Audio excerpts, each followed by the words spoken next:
Presentation of Major League Baseball International. The New York Yankees and the Los Angeles Dodgers, two of professional sports' most storied franchises. Having once shared the same city, these two titans now hold court on opposite coasts. Classic uniforms worn by countless icons, including the class of this generation. Two clubs with legacies bound by winning, battling for one trophy, sharing one stage, the grandest of them all. For the first time in 15 years, the World Series returned to the Bronx with the nod for the ceremonial first pitch going to the captain, Derek Jeter. And as the players took the field for pregame introductions, one player was conspicuously included in the Dodgers lineup. Despite his Game 2 injury, the Yankees would have to contend with the always dangerous Shohei Ohtani in Game 3. Meanwhile, the change in scenery from LA to New York did nothing to cool off the Dodgers' hottest hitter. Freddie continued to be a nightmare for the Yankees as he drilled his third homer of the World Series to give LA a 2-0 lead in the first inning. And the frustration only grew from there for the Yankees. The offense continued to struggle as Dodgers starter Walker Buehler silenced the New York Bats to the tune of 5 strikeouts over 5 scoreless innings. New York pitching didn't fare much better. Starter Clark Schmidt was haunted by control issues as he walked 4 batters and allowed 3 earned runs before leaving in the third. Following Buehler's exit, the Dodger bullpen weathered a late rally by the Yankees en route to a 4-2 win in Game 3. With a 3-0 lead in the series and the curtain falling on the Yankees' championship hopes, only one win now separates the Dodgers from a World Series title. Hoping to avoid a series sweep, the Yankees will try to stave off elimination by sending righty Luis Gil to the mound. It's Game 4 of the 2024 World Series next.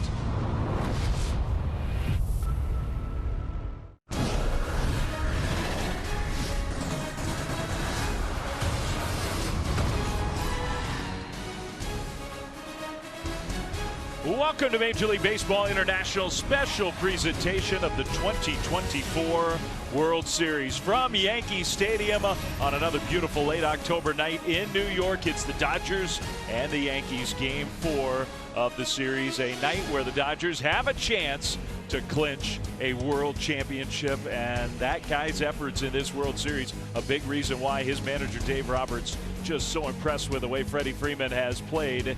The game and the series ain't over, as Yogi Berra used to say, but gosh, the Dodgers have taken firm control. So much of this Yankees' hope lies on the young right arm of Luis Gil, their rookie right-hander, who will be on the mound to start Game 4 for the Yankees, and we'll see if the big boppers in that Yankees lineup can do their part tonight. Hi everybody, Dave Fleming, Ryan Spilborghs, great to have you with us.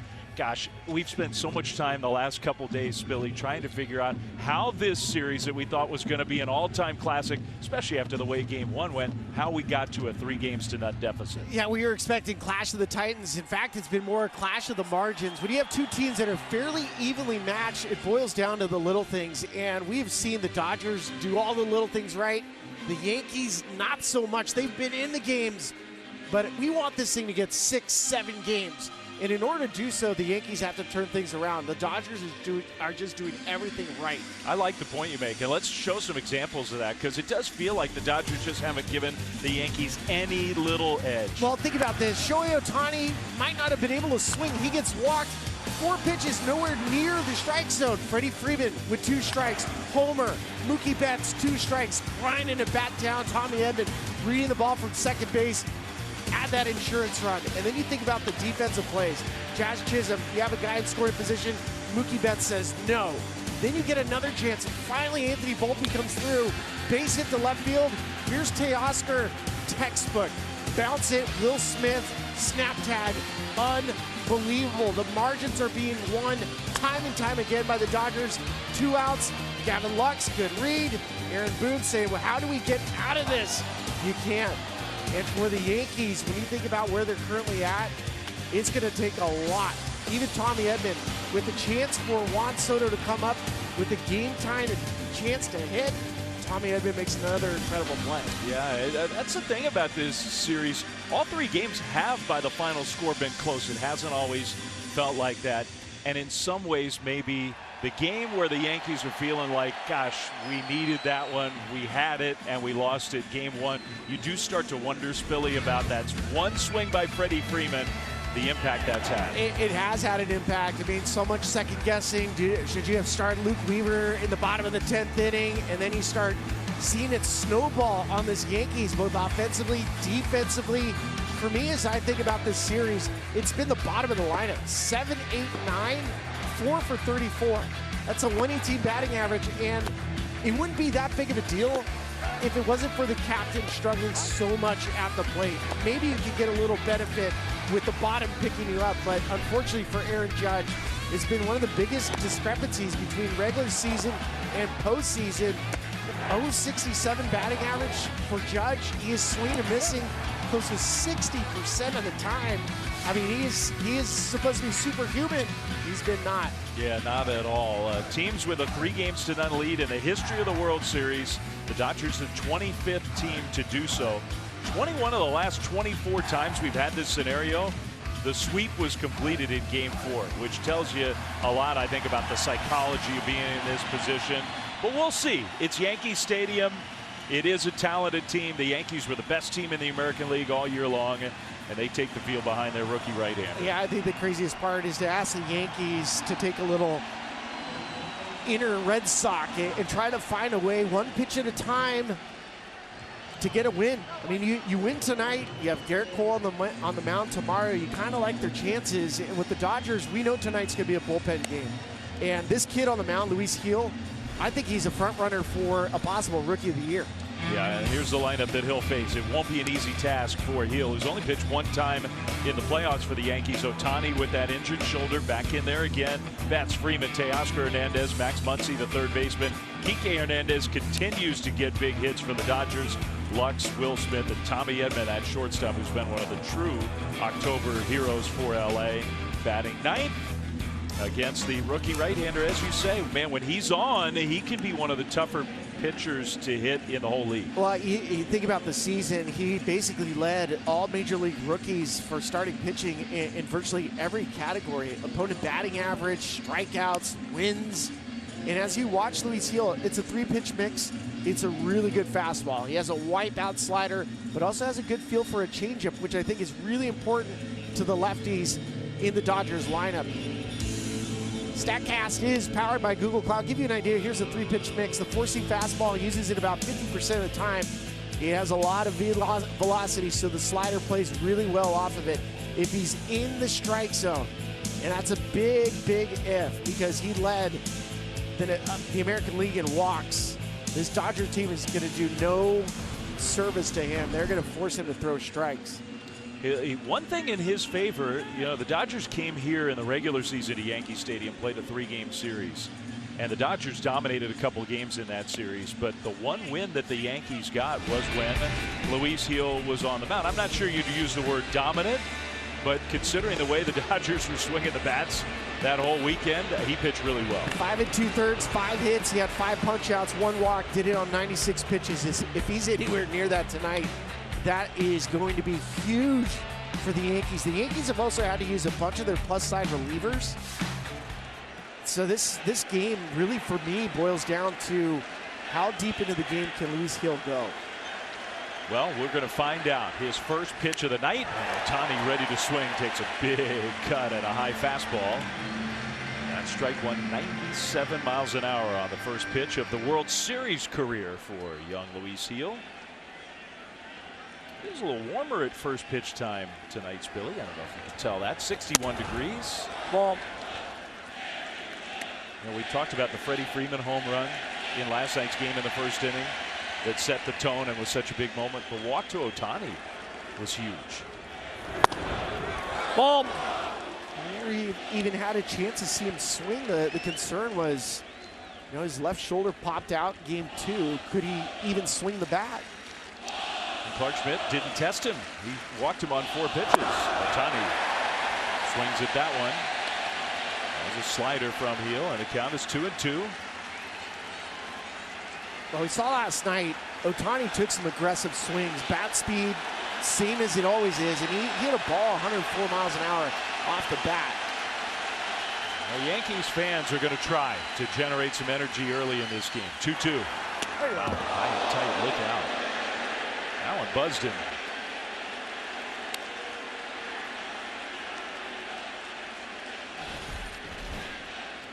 Just an overcooked fastball. You can tell there's still some butterflies for Luis Gil. I know Clark Schmidt said last night it wasn't nervousness, it wasn't butterflies, but whatever it was, the extra adrenaline, he was not himself.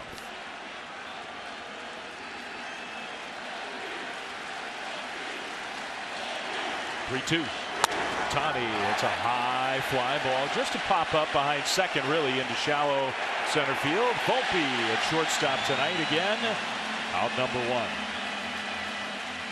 I think the most important thing for the Yankees tonight is to get in their dugout even. If they can get a lead tonight, they've been playing catch up the entire time.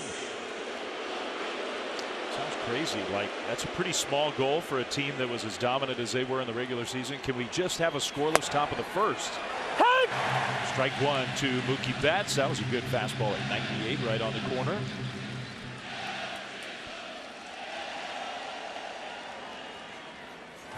Mookie fouled one down off his foot or ankle. It's 0-2. Well, that's the changeup. That changeup right there at 88 miles an hour pairing with the fastball. Now he's set up. He can go back inside with the fastball to Mookie, who can throw the slider away.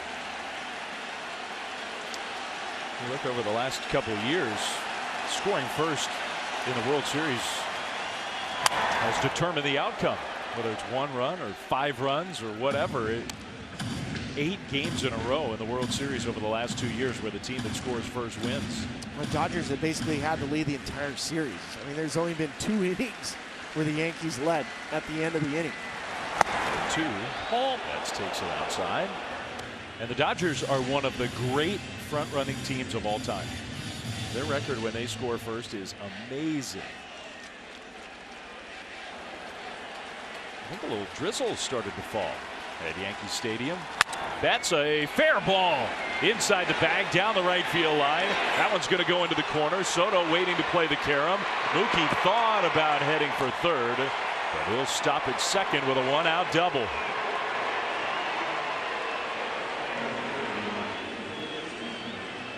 Mookie Betts is so good, especially with 2 strikes. He's one of the hardest guys in baseball to punch out. And in this World Series, he's only struck out once.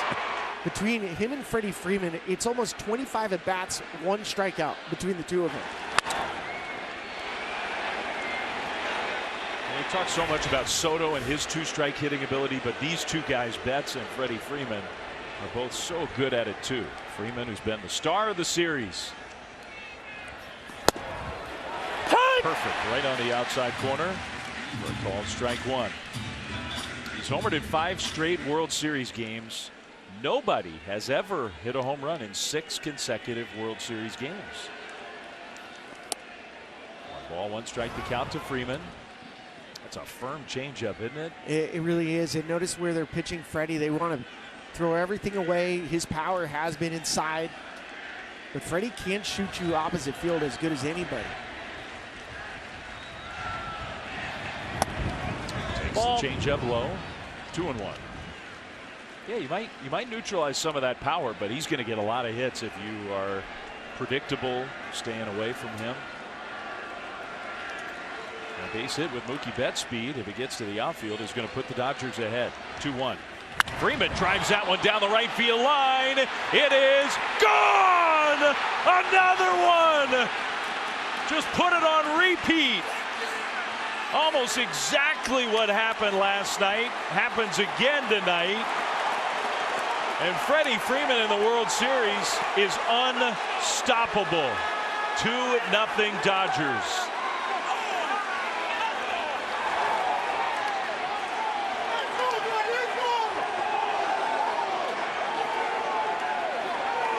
I've never seen anything like this. Freddie Freeman, you can watch him in batting practice. He doesn't even try to hit the ball over the fence. Everything opposite field.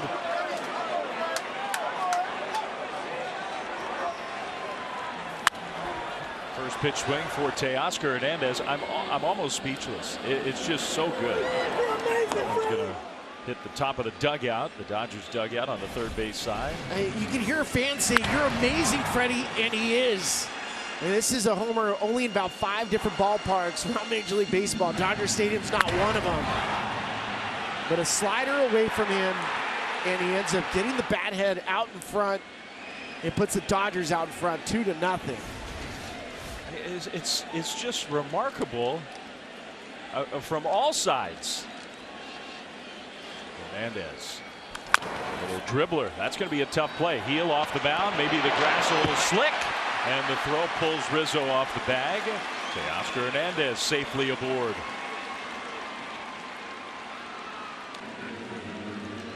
How does he keep doing it? How do the Yankees keep letting him do it? The second player in history to homer in 4 straight World Series games in a single postseason. George Springer did that as well. But Freeman, now you've got all 4 games in this series, plus the last 2 games he played in the 2021 World Series. That's never happened before.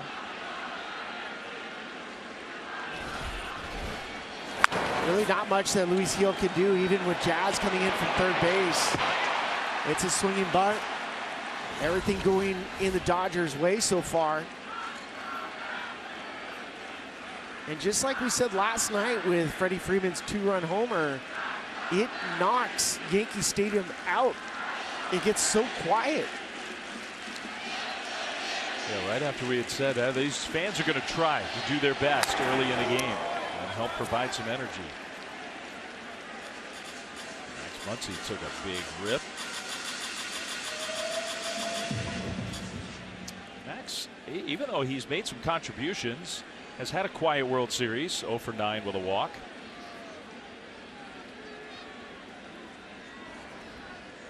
We've hardly mentioned it, and that's just sort of testament to how deep this Dodgers lineup is and how many different players have chipped in. It doesn't stand out. When a Yankees player is struggling right now, it's standing out. It is. Very high. 1-1.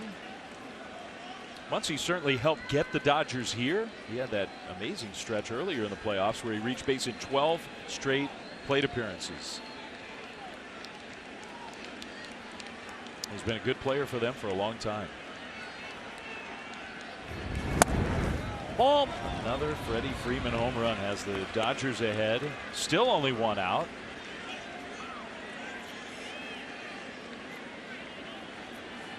I'd be talking too. I'm telling everybody about all this stuff if it's me. Ball. Things that are amazing about this series is it felt like, you're watching Freddie Freeman, Mookie Betts, the team that wins this World Series. It feels like you can kind of stamp their place in baseball history. Mookie, if he wins this, 3 World Series titles. Freddie Freeman, 2. Ball, that's in. Here you go. Just inside.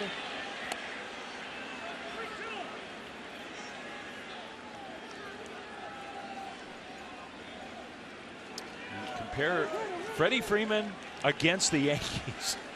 He's hit 1 more home run and driven in 2 more runs. And has not struck out. Not a single strikeout. Muncy strikes out and probably helped Heel there. That pitch was up. 2 down.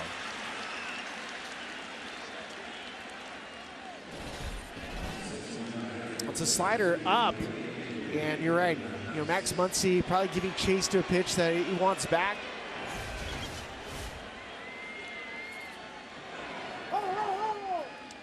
Here's Kike Hernandez with 2 down and 2 runs in. Ball, that's off. Wow. Doug Eddings is our home plate umpire tonight. Now, Doug, it's not just reputation. He's got a track record of, if not the biggest, certainly one of the biggest strike zones in the whole sport. And right now, he's a little tight at the start of this game 4. Kike chased down, strike 1, good pitch. And anytime he can get back into a count with a changeup, especially to Kike, Kike's looking to do some damage. Kike's played 85 career playoff games. So much experience in these kind of games. He's had a great playoffs again. Timeout. 1-1. I think there is still a little drizzle falling, but it hasn't gotten any harder.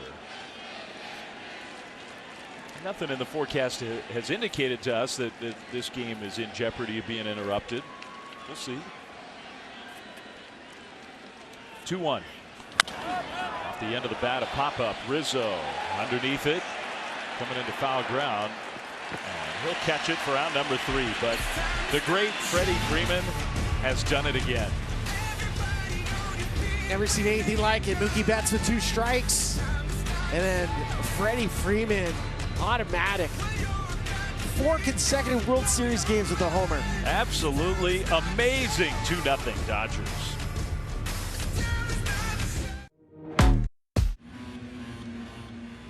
What do you think Aaron Boone is thinking right now? How could this be happening again?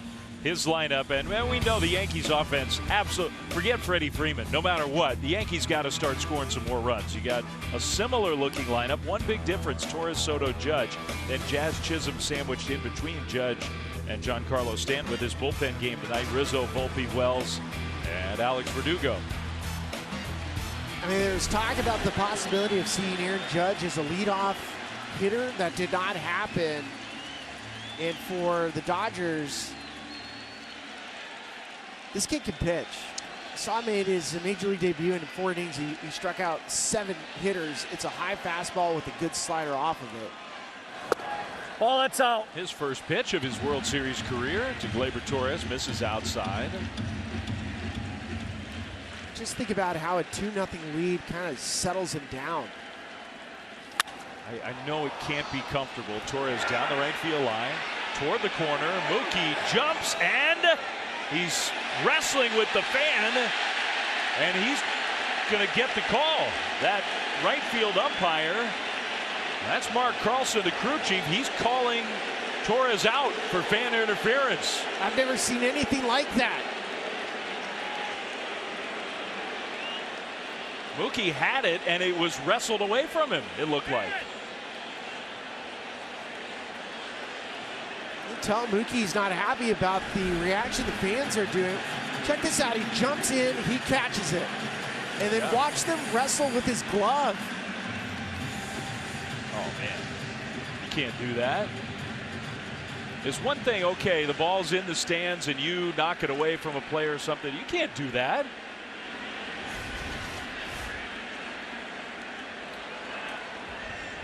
That's a lot different. We had a fan interference call with Gleyber Torres at the plate earlier at Dodger Stadium on a would-be, could have been a home run ball.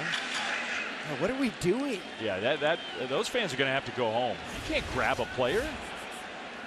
Juan Ball, Soto takes inside. 2-0. So good job by Mark Carlson. That's why you have the extra umpires in the playoffs to see that and make the right call. What a bizarre way to get the first out. The start of this game, Yankees legend Paul O'Neill came out for the ceremonial first pitch and threw it to the backstop. Freddie Freeman goes deja vu all over again in the first inning with a 2-run homer, and then that. Ball 4. That's ball 4. So Ben Kasparius issues the walk. Probably the last thing the Dodgers want to see after building that 2-0 lead. And Aaron Judge will come up.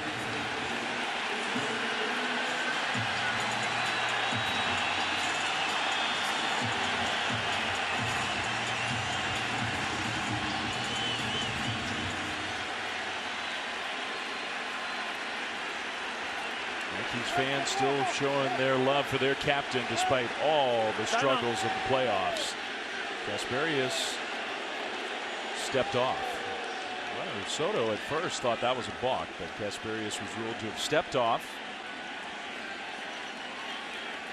25 years old, from just up the road. He grew up in Connecticut, not far from here. Gotta wait for him. Gotta wait for him. And now Kasparius is being warned. He's got to wait for the hitter to engage the pitcher. We've got a lot going on. There's a lot going on, and those fans, by the way, got removed. Yeah.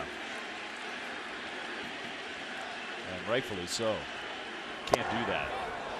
Strike one. Very nice pitch from Ben Kasparius. I figure he's got a lot of friends here at the ballpark tonight. A lot of those friends are Yankees fans.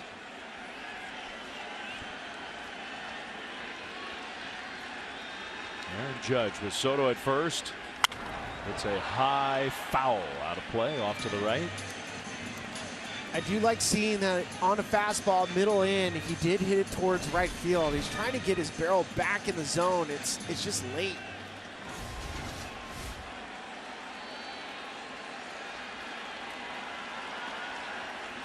Kasparius ahead 0-2. Ball, that's down. Real close. Well executed slider. Now you can see the first movement for Judge is the shoulder, left shoulder, and the hip is completely out of the equation. That's not a good place to be in. Ball, that's down. Again, just a little bit low. 2-2.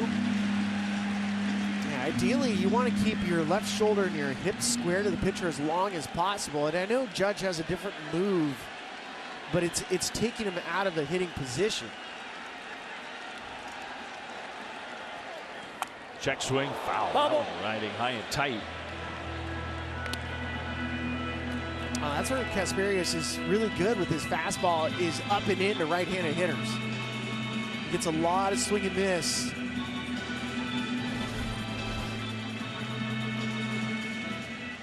can see right now, Judge is basically deflecting baseballs. Very different from the regular season. Almost the same spot there. So Judge fell behind 0-2. He's worked the count full. And Ben Kasparius, as you might expect, looks a little nervous on the mound. Of course. How can he not be? Didn't make his big league debut till August 31st. Here he is at Yankee Stadium in the World Series. Foul ball from Judge. So a couple good signs so far from Aaron Judge. Fastball middle in, shoot it right field. That pitch, we've seen him swing and miss. The slider down and away, fouled that one off.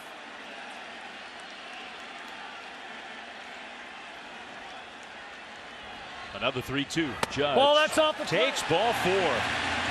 That's back-to-back walks issued to Soto and Judge. And it is interesting, isn't it, Spilly? Right away, this lineup changed for Aaron Boone. Instead of Giancarlo Stanton being at the plate with 2 on and 1 out, back-to-back walks, it's Jazz Chisholm. We talked to Aaron about the lineup construction today, and part of the reason why he wanted to sandwich a lefty between Judge and Stanton, because with the bullpen game, you don't have a pocket of just 3 straight right-handed hitters. Here's a sequence of Aaron Judge. Slider outside, called strike. That's the swing I like to see. The fastball in, shoot it opposite field. See his takes getting a little bit better. This one he fouled off. Another pitch up and in. The slider away, he covered it, and then he was able to take that pitch away and see it just well enough to know it was going to fall off the plate. By far the best at bat we've seen him take. It's a walk, but it's a win. See if the Yankees can do something with that. They need an answer after the Dodgers have jumped ahead again. Chisholm, big swing through the high fastball for strike 1. So the lineup change really designed because of the bullpen game, trying to make it harder on Dave Roberts and the Dodgers to match and get perfect matchups throughout the game. But right away in the first inning, it's Chisholm. He rolls one, foul. Kasparius would love to get a ground ball and see if the Dodgers could turn 2. Not a huge sample size during the season. Yeah, Jazz 1 for 29 with runners in scoring position. That dates back to this regular season since September. 0-2. Soto at second, Judge at first. Outside. Ball. 96 miles an hour. 1-2. Yankees have had 4 hits in the series, 4 with runners in scoring position. Of course, one last night didn't score the run. No, time! time, granted very late by the home plate umpire. So Kasperius went ahead and kind of made a half-effort pitch.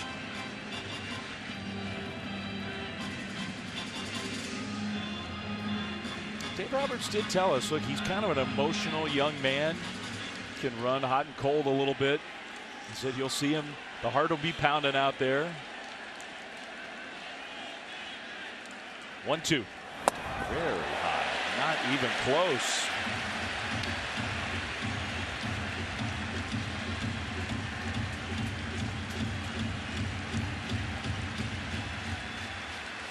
That was the 18th pitch. Still only one out here in the bottom of the first.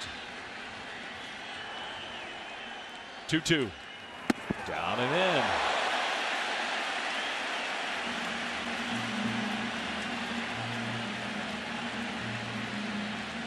Kasperius having a real hard time. He got ahead of Judge 0-2.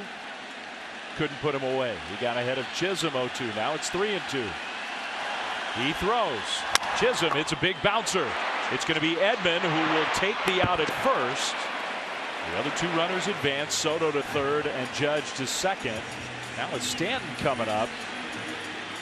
It'll be an interesting decision right away for Dave Roberts. First things first, the pitching coach, Mark Pryor, is going to visit the mound. Yeah, no chance for a double play on this. Tommy Edman just comes right across. He's been playing a really nice shortstop. Think about it, he's even played some center field in this series. You have Mark Pryor coming out, kind of going in quick scouting report on what to do with Giancarlo. Giancarlo's already waiting in the box for him. I think he's buying a little bit of extra time for Dave Roberts to make up his mind. Do you just want to advance Giancarlo to first base? You want to throw a couple pitches? You want to match up against Anthony Rizzo? And for his career so far, real small sample size for Ben Kasperius, he is much tougher on lefties than righties. Just the way that Stanton has swung the bat all playoffs long. I know with a rookie, you load the bases, you take away the margin for error, you got a patient hitter on deck, but you can't let this guy beat you in this spot with first base open. We'll see. Stanton takes high, ball one. And it's really hard to do intentional, non-intentional walk where you say, hey, pitch around this guy. You asked Dave Roberts about it earlier in this series. Bouncer on the ground. The second baseman Lux throws out Stanton. And Ben Kasperius finds a way to get through it. The Yankees are still missing that big hit. They got a couple walks, but they do not score. What a weird way for the Yankees offensive night to start. Catch, and a fan pulled it out of the glove of Mookie Betts and got called for fan interference. Glaber's going, what the heck is going on? Never seen this before. It's because we haven't. Game 5 World Series 2021, he was a Brave, homer. Game 6, homer. Game 1, Dodgers uniform, walk-off, grand slam, homer. That's 3 games in a row. Make it 4 in game 2. Then last night in the first inning, homer. Surely he can't do it again. First inning with Mookie Betts at second, a slider away. 4 consecutive home runs in this World Series, and then dating back to the 2 in the World Series in 21. That's 6. Never been anything like it. That has never happened in the history of baseball. 6 consecutive World Series games played for one player with at least 1 home run. And Lux fouls that pitch off to the left. And if we're going to use the Yogi Berraism, it ain't over till it's over. We were showing Yankees fans holding up signs saying that before the game tonight, that the Yankees down 3-0. Or you can just drop its deja vu all over again. Exactly. We got to use a different Yogiism. Deja vu all over again for Freddie Freeman. Game after game. Ball. Luis Gil, meanwhile, that was his 30th pitch. He needed 27 pitches to get through the first inning. Gave up the 2 runs. Yankees bullpen is quiet. Pulled, foul. You made the point, and I think it's a really good point, that it's almost been a curse for the Yankees that the games have stayed close. They've used their top relievers over and over in the first 3 games. So tonight, even though it's an elimination game, Aaron Boone probably just literally can't be quite as aggressive as he would be in a different elimination scenario. Well, and you're hoping tonight that the Bronx Bombers show up against Ben Kasparius, and then what's most likely going to be Landon Mack as the next starter coming in. Ball. I mean, Kasparius, this is his first major league start. First one ever. So you're hoping that the Yankees are able to put up some runs. Lux has worked the count full. Pulls that one hard and fair. It's going to hit up against the sidewall. Lux is going to head for second. Here comes a throw from Soto, way offline. It was going to be late anyway. Gavin Lux, leadoff double. Lux did say before the game, hey, maybe a little edge for us that we saw heal in the regular season. Just a chance to see him one time before you face him in the World Series. Yeah, you can pick up release point. You have a better understanding of where his off-swing pitches might go. And for Gavin Lux, just drops the barrel down and in on a slider. He's been 0 for his last 14, Gavin Lux, until that leadoff double. Here's Will Smith. See if the Dodgers can find a way to manufacture a run home and add to a 2-0 lead.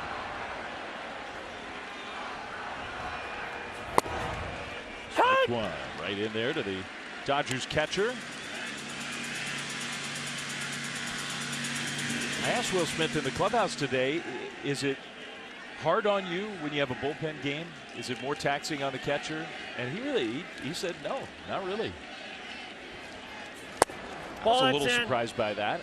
And his point was just, our guys are so prepared. We have such good scouting reports. We're all on the same page.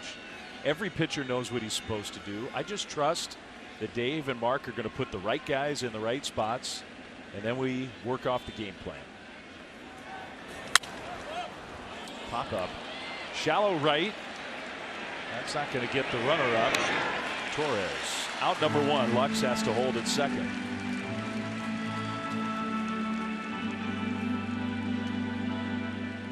You can tell he was trying to hit the ball opposite field, preferably on the ground. Now, Tommy is an interesting hitter with the bat because he has so many weapons. He can shoot the ball opposite field. He can bunt.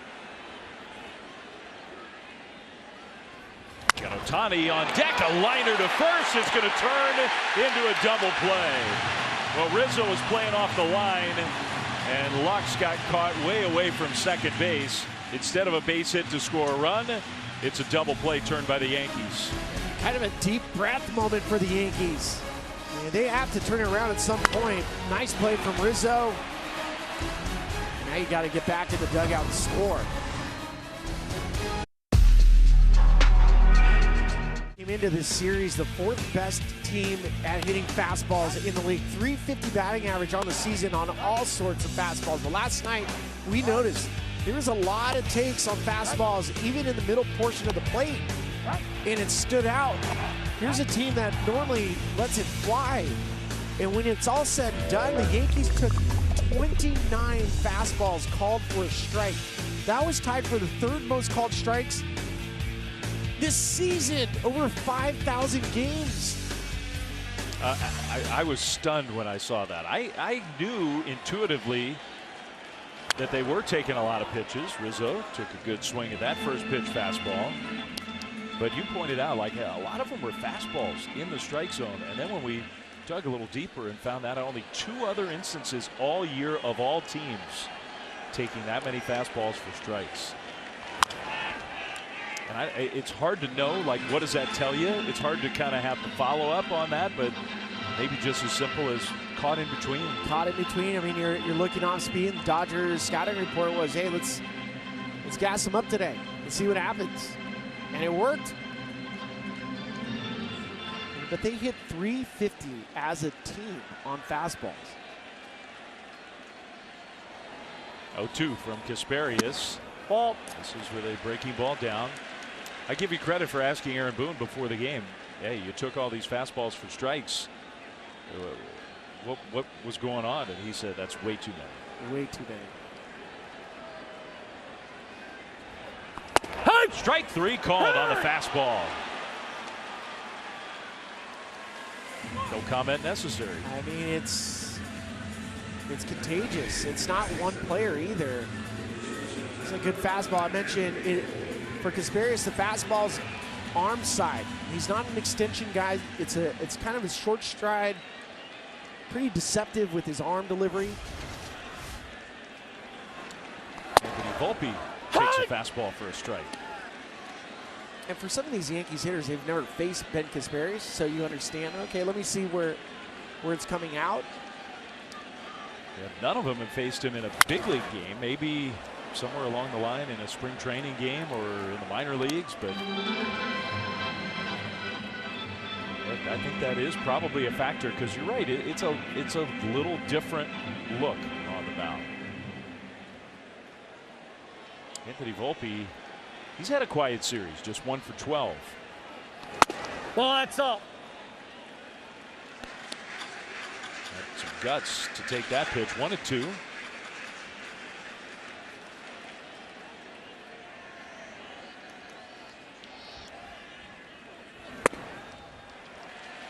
Two and two. You can tell with Ben Casparius, his fastball's live. It jumps through the hitting zone. It's a high spin rate fastball. Ball, that's up. He thought that was strike 3. Casparius was ready for Volpe to get rung up. They're down 3-2. He's close. Good job receiving from Will Smith. And the subtle moves of the catcher is what gets you the called strike. Here's the 3-2. Way outside, ball 4. So Volpe, give him credit. He draws the walk. It's a third walk among the first 7 hitters for the Yankees.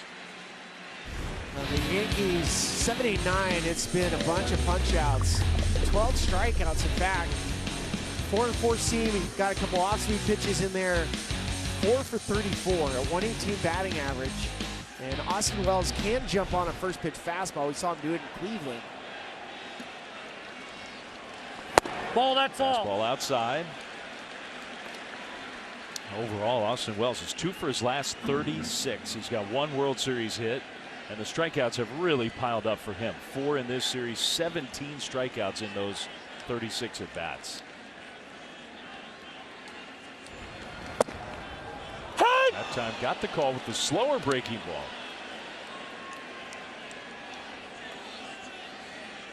That's a little actually more like what we're used to with Doug Eddings behind the plate. Yeah, a little bit.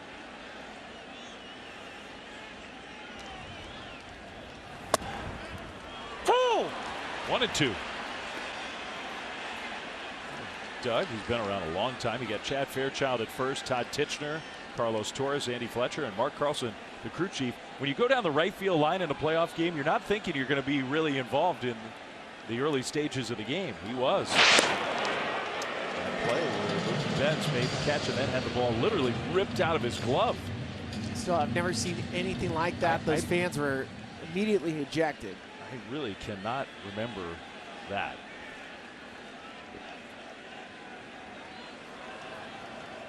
There goes Volpe, got a running start. Wells pops it up. We'll see. Will Smith coming back. That one, though, is going to drift into the seats. Volpe has to go back to first.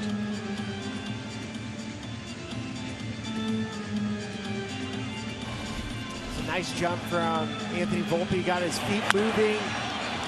Would have had that stolen easily. You notice how Tommy Edman was trying to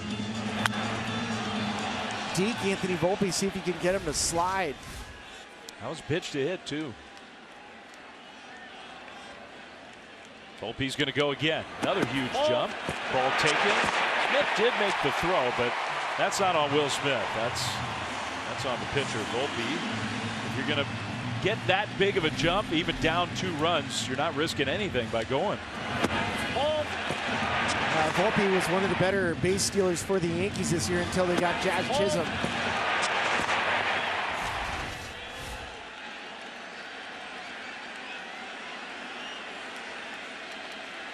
He's in scoring position now. Yankees down 2-0. 1 out. 2-2 to right center field. Well hit. It is off the wall. Kike Hernandez got caught in between. Now Volpe didn't read it. He thought it was going to be caught, so he doesn't score. Wells slams one off the center field wall, and Anthony Volpe, I don't know what he's doing. So I'm watching Volpe. With one out, you stay halfway. And I think when you're watching this ball go, Kike made it so close in center field, he thought to maybe tag up.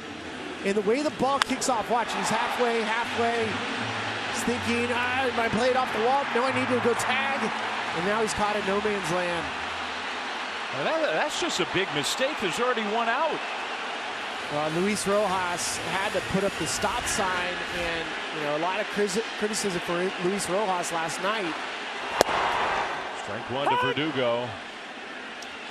Hey, if there's nobody out, maybe you say, okay, there's value in going back to tag and getting to third. In that instance, you have to be able to score on that ball.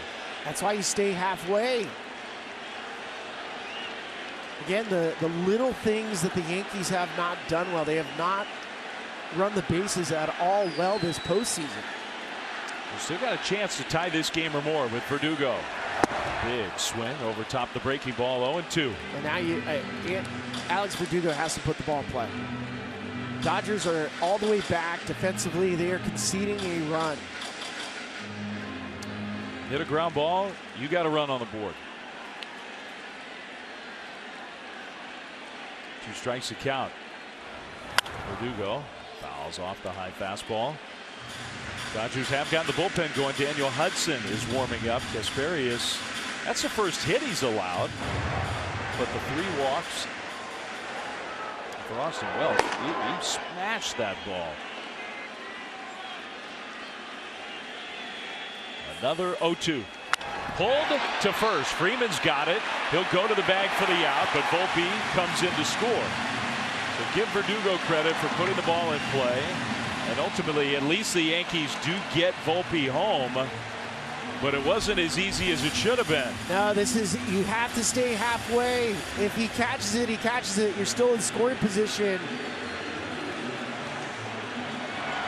Notice it again. You have to stay halfway. If you're halfway and he makes the catch, you just go back. As soon as it kicks off, he thought he was going to catch it. There's Luis Rojas. He has to throw up the stop sign. Gleyber Torres' first pitch swing. Pops it up, right field. Here comes Mookie Betts underneath it to make the catch. Soto left in the on-deck circle. And the Yankees turn all of that. A walk, a steal, a double off the center field wall. Into the 1 run. We go to the third, 2-1 Dodgers. Well, it's an interesting group of players who wore both Dodgers and Yankees uniforms, especially in recent history. Steve Sachs, Ted Lilly, Kevin Brown was a great underrated pitcher for a long time. Russell Martin, the catcher, who was a big part of both franchises. Darryl Strawberry, so connected to both New York and LA in so many ways. This Dodgers-Yankees World Series, the most common World Series rivalry in the history of baseball. They hadn't met in the series since 1981 until this year. And we're not rooting. We don't pick sides. But we don't want it to end in four. We're anticipating an all-time classic World Series. Dodgers have not allowed that to happen. Ball 1 to Shohei Ohtani. Heal, the starter, still in the game. Well, and this inning is huge for the Yankees to get through this part of the lineup without giving up a run and get back into the dugout with the top of your lineup. Ohtani to left center field. Judge all the way back onto the edge of the track. Out number 1. Couldn't tell from the sound. Maybe broke his bat, maybe. Possibly. I mean, off the end of the bat a little bit. They're still cheering for him. They don't care. There's 102 off the bat. I mean, so if he broke and he's looking at it right now. Sometimes you might even have a hairline fracture on your bat. You don't realize it. And I could be, but I heard it didn't sound quite right to me. Here's Mookie Betts. Strike 1. I think going back to the first inning with Mookie Betts, he had a two-strike double. He had first base open. I wonder if it ever crossed. Ball to second.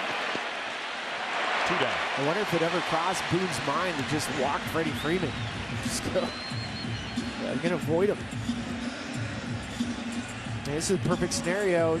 First 2 guys out. Now you have Freddie. Try to, if he can get out of this inning, you're going to start to get the Yankee fans back engaged.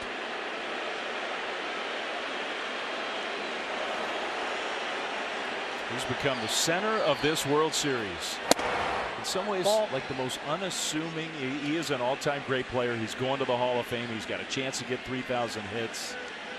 Now he's become an all-time World Series hero. Right at the knees. Perfect pitcher's pitch. It's 1-1. And yet, Freddie Freeman, of all the great players in this series, he does not carry himself like a superstar. No, he doesn't. A little high. Sounded like it. I mean, from active ranks with Freddie Freeman, 2,267 hits, that's first. Runs, RBIs, he's first in all of it for active players. Extra base hits. Flips that one to shallow left. Verdugo, plenty of time for out number 3. So give Luis Gil credit against the top of the order, seeing him for the 2nd time. He retires Ohtani, Betts, and Freeman in order. We go to the bottom of the 3rd. 2-1 LA.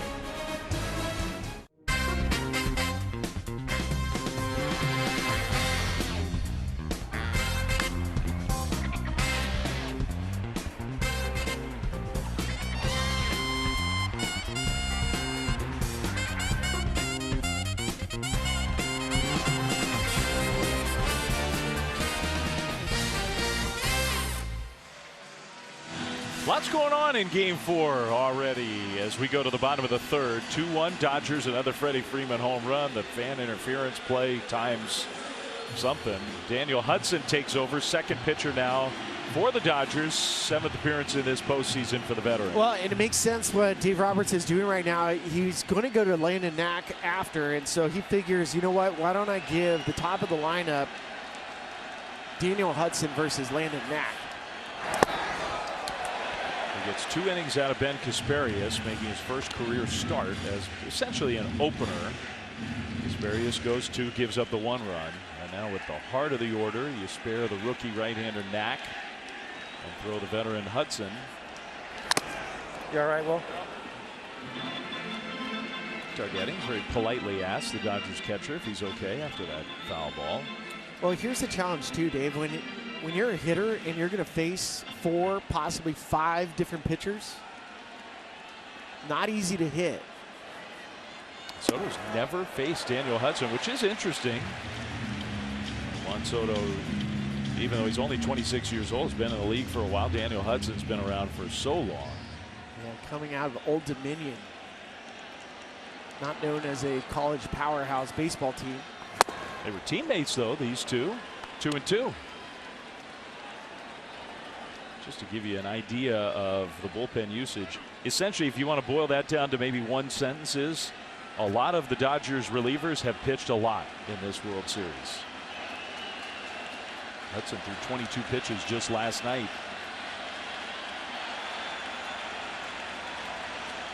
2-2. Soto fouls it off. Justin Verlander, Old Dominion Hall of Famer. See? Maybe it is a powerhouse.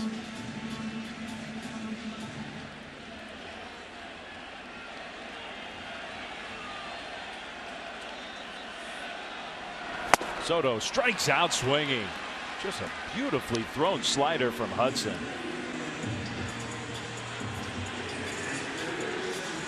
That's Soto's first strikeout in the World Series. Wow. That's a really good pitch. I mean, that slider right at the bottom of the strike zone. Let's see what Aaron Judge could do. I think he gave his best at bat, his last at bat.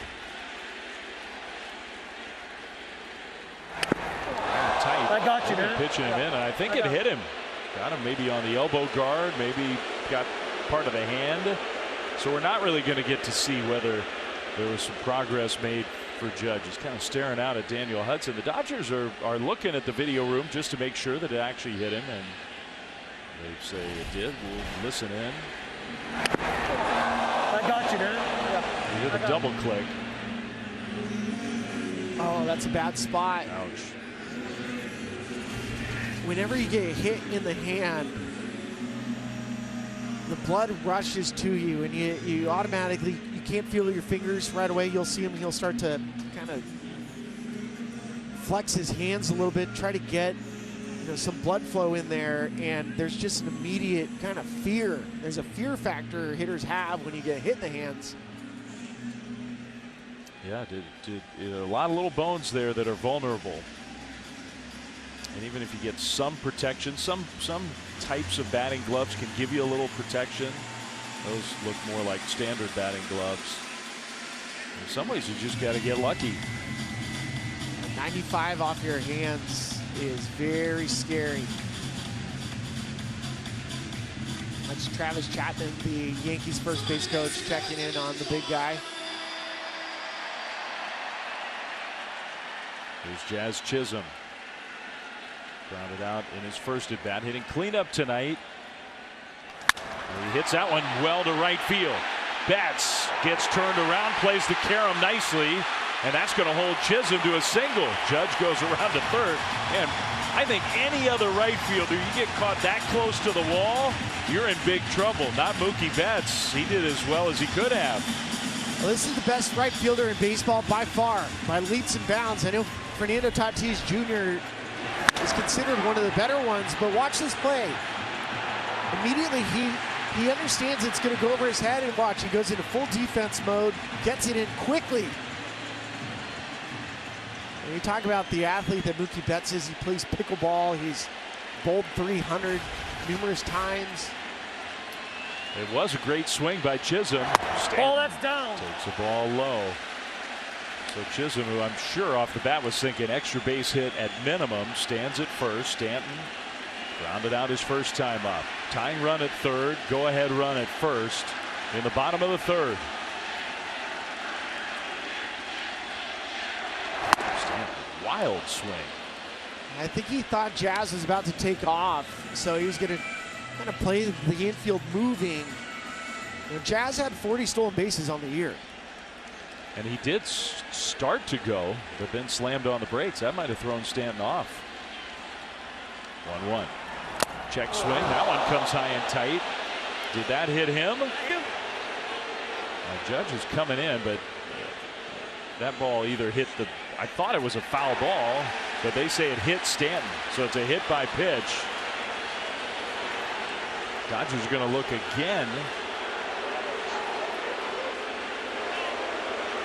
And Dave Roberts is asking, was it a swing? If you swing, even if a ball hits you, it's a strike. It's not a hit by pitch. That's right. The swing precedes the hit by pitch.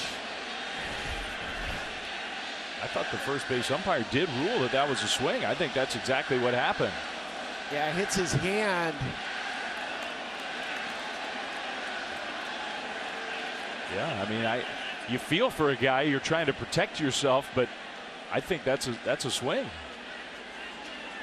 The hardest things for a hitter is when you're trying to get out of the way. Your barrel usually follows you. You're better off just dropping the bat, but it's impossible at this speed. Yeah, it's not really fair. That instance of that rule doesn't feel that fair, but it was a swing.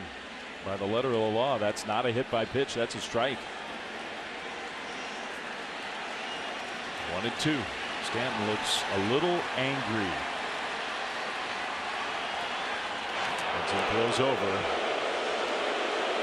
Really good time to check if you're Daniel Hudson. If I'm Jazz Chisholm, I'm trying to steal with the 1-2 count.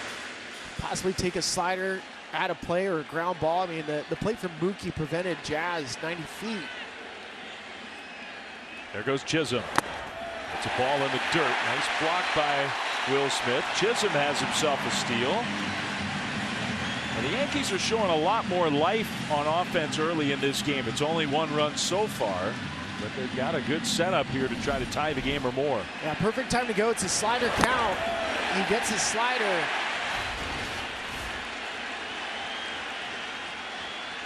Two-two. The dirt. Now first base is open after the steal.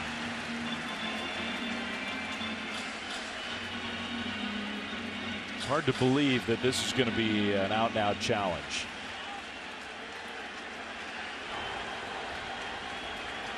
Full count, 3-2.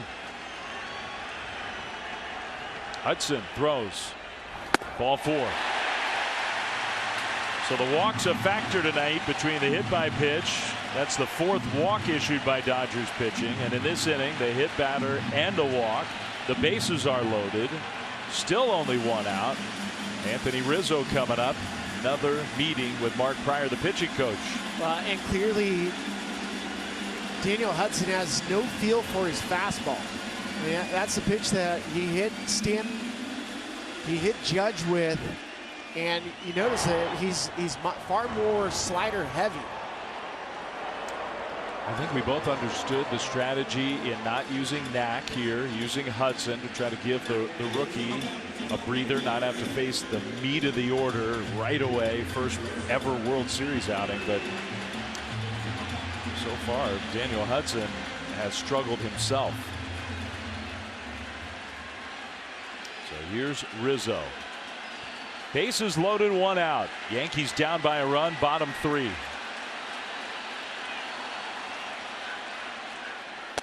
Ball 1. How about the New York Yankees? Their first basemen have not hit a home run since the end of July. Impossible to believe. The last day of July. 1-0.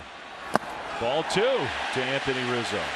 Now Rizzo's given him a lot of good at-bats in this postseason, but no power production from first at all. He's got great numbers career against Daniel Hudson.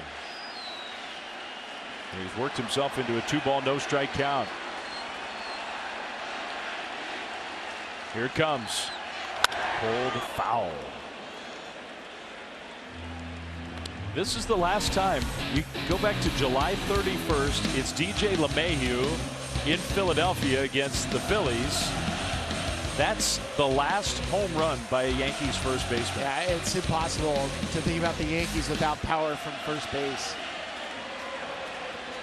2-1. Rizzo pops it up. Left side of the diamond. Infield fly rule called. Edman makes the catch. 2 down. All that positive history ahead in the count. Yankee Stadium finally coming to life, but Hudson gets him. And it was on a fastball that Rizzo can handle. Yeah, that was a pitch out over the plate. But now Volpe, bases loaded, 2 down. It's going to take a hit. Volpe drives one deep left. It is gone.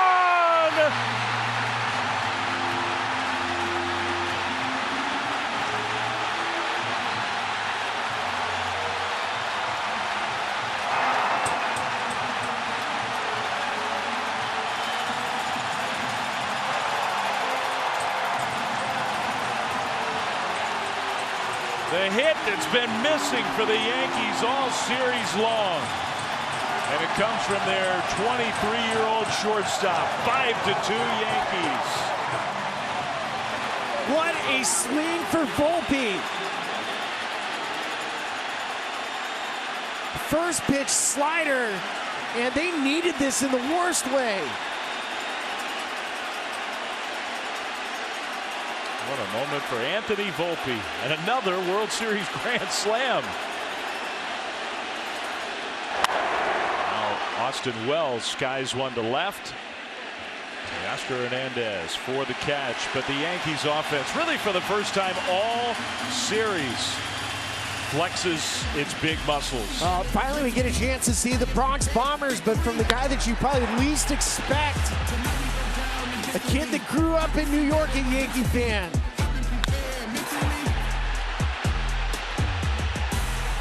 What a swing by Anthony Volpe. A grand slam here in Game 4 to score 4. and put the Yankees ahead. Maybe some life in this series. Might not be over yet. The big guy with a big hug. 5-2 Yankees.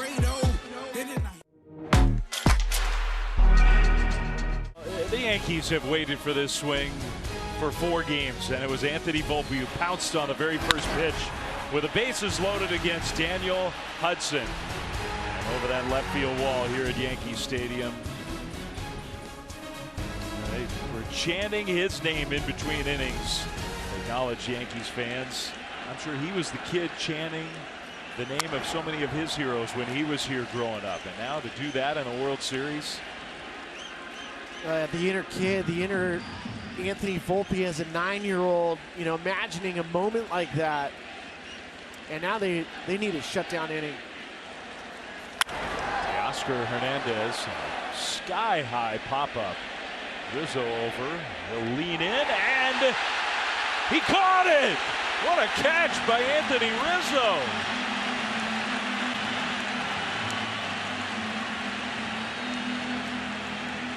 That was a great play. Hey, watching him, he's going to go into the net. If the ball hits the net, it's a foul ball. But notice how he gets his glove all the way over and scales it to record the first out. Now things feel like they're going the Yankees' way.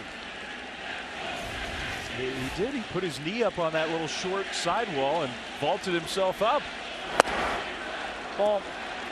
If it grazes the net on the way down, it's not a catch. Not a catch. And last night he had a ball where Mookie Betts fouled the ball into the camera well, and he missed it by a half a baseball.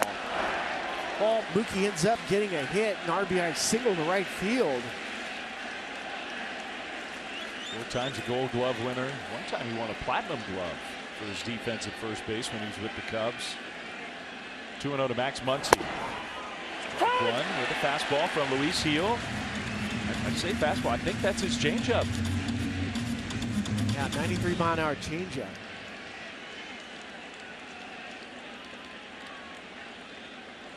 One out, nobody on.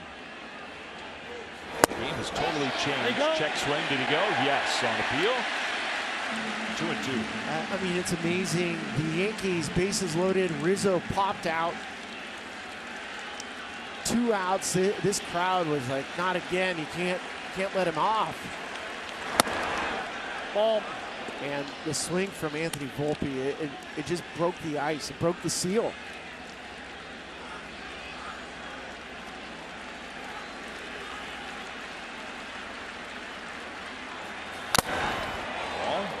You're right. Oh, got a big piece of the mask of Austin Wells.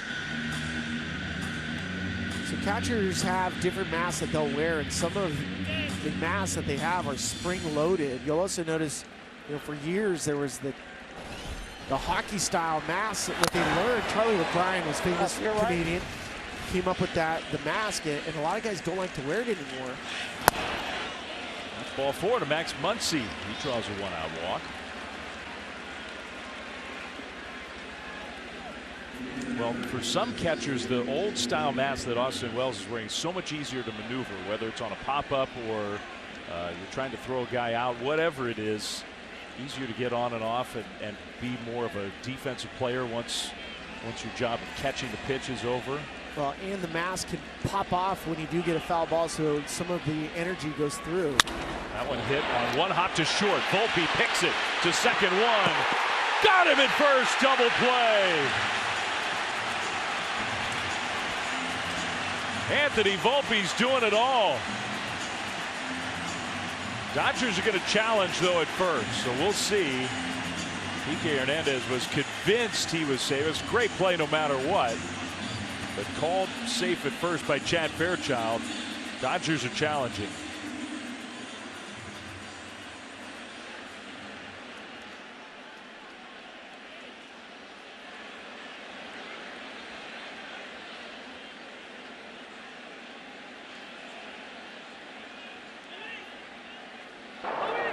Los Angeles is challenging the out call at first base.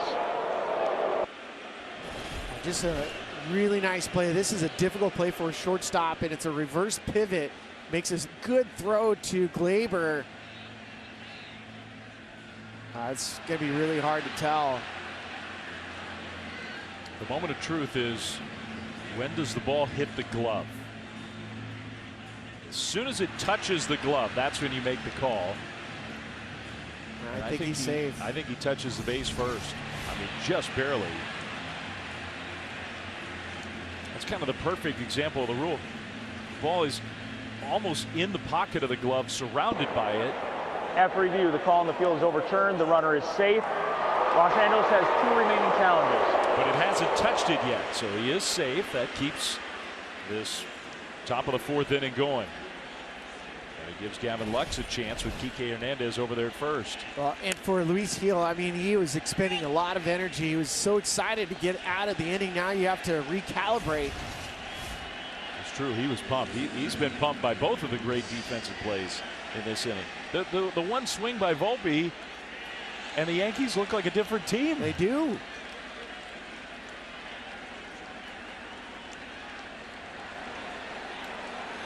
Lux doubled his first at bat tonight. Ball, that's all. Change up outside for ball 1. He hasn't had a big postseason with the bat.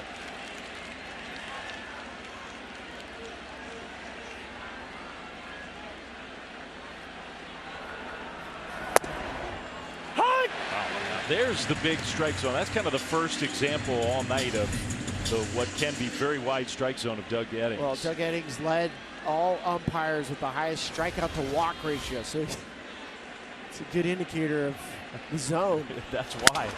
Slow roller to second. Gleyber Torres has it.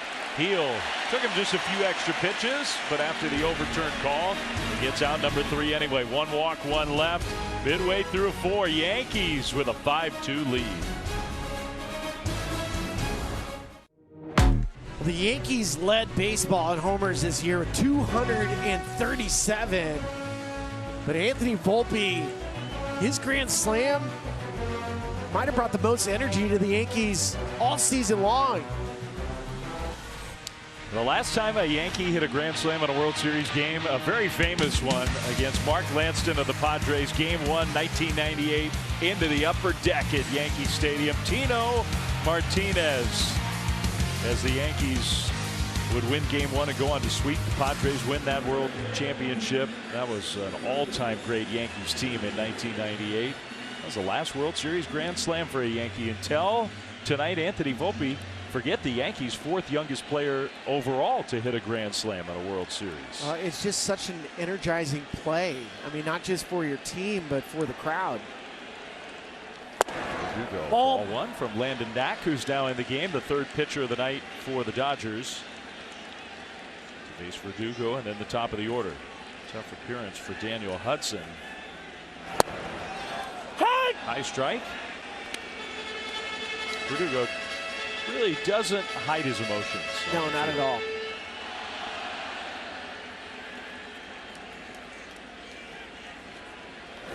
Pulls that one into right field, base hit. Hustling over Mookie Betts. He'll spin around and keep Verdugo at first. Good play by Mookie, good swing by Verdugo. Well, and Verdugo last night kind of got himself going, hit a 2-run shot against Michael Kopech. Now you're starting to see a little bit of offense at the bottom of the lineup.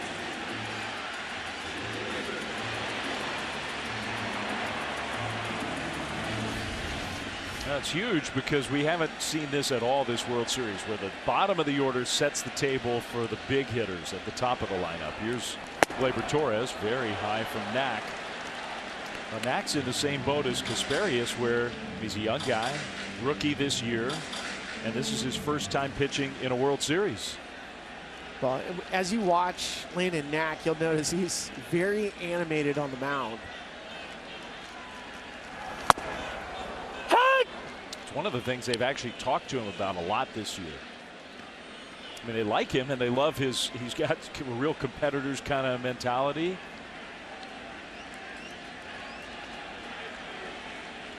One and one. Verdugo at first, nobody out. Well, shows a bunt. And the pitch called a ball.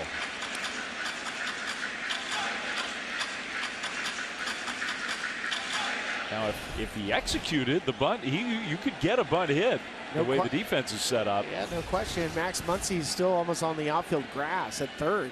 Dodgers defense does not adjust to that bunt attempt. That's ball 3. It would be a good play. You get Soto and then Judge. But now the count 3-1. I don't think you're going to see Gleyber Torres bunting. Knack pitches. Pop up foul. Back out of play. Landon Knack, he has a four-seam fastball. He kind of plays up. He reminds me a little bit of Lance Lynn, just mannerism-wise, how he carries himself, and then how he uses his fastball. Torres uses his timeout.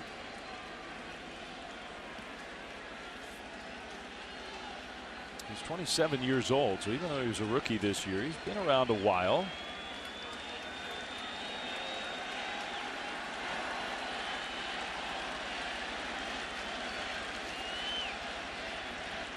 (3-2).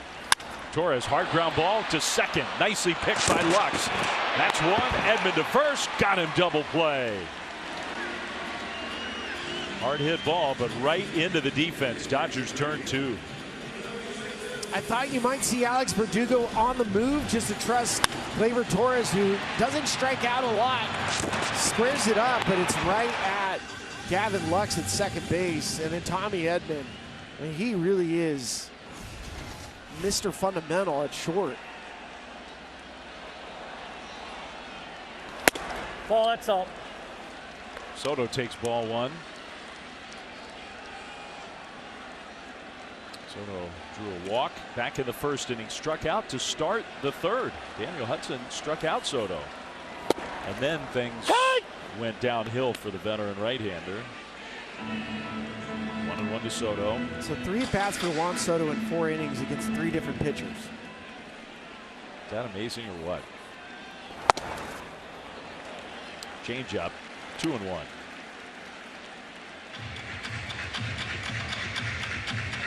It's one of the main reasons why it's so hard to compare hitters today to hitters, say, 50 years ago, even much more recently than that. Backhanded by Lux. Throws out Soto. Knack works around that leadoff single and has himself a nice first World Series inning. We'll go to the 5th. Yankees leading the Dodgers in Game 4, 5-2. Crowd on its feet as the 4th game of the World Series is about to begin. Juan Swoboda making another sensational catch for the Mets. 15-14 Toronto. 6 runs in the 8th. A home run by Derek Jeter. He is Mr. November.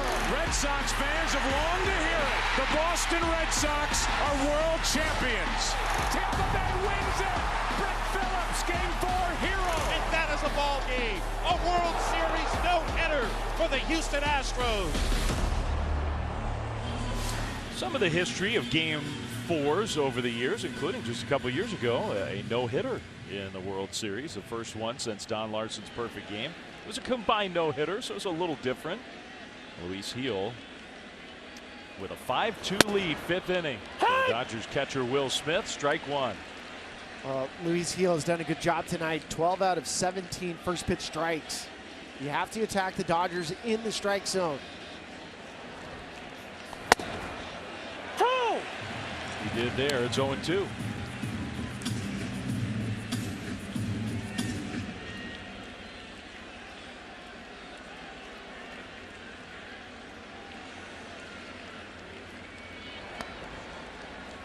Gil throws, and Smith hits one to right field with some carry. Soto back at the wall. Gone!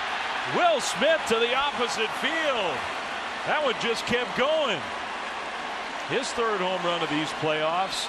That's a Yankee Stadium kind of home run. It's 5-3. Watching Will Smith, there was 2 strikes. He took 2 fastballs for a strike. Don't let the Dodgers start inching back in. Yankees do have Clay Holmes starting to warm up.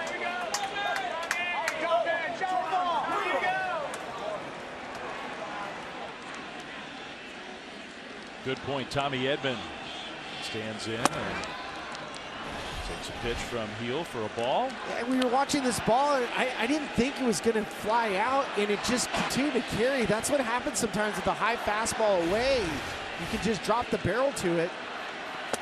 Ball, that's down. Now Heel falls behind Edman 2-0.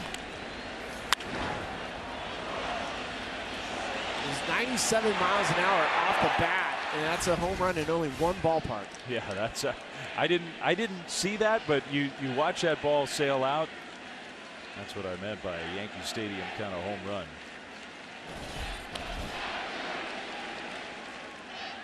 Eighth all-time playoff home run for Will Smith, by far and away the most of any Dodgers catcher.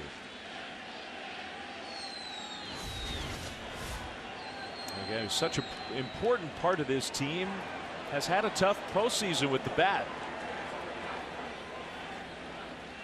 Meeting on the mound is over now.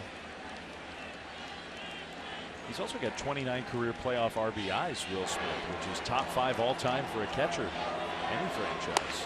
Tim Hill now in the bullpen. There's a strike right down about knee-high to Edman. Edman lined into a double play his first time up. Hit the ball hard.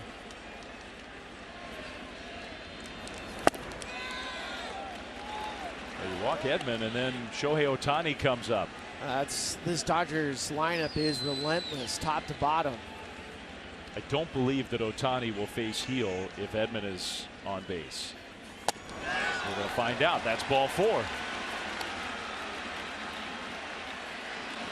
Heel gives up the home run, then immediately issues the walk, and here comes the Yankees manager.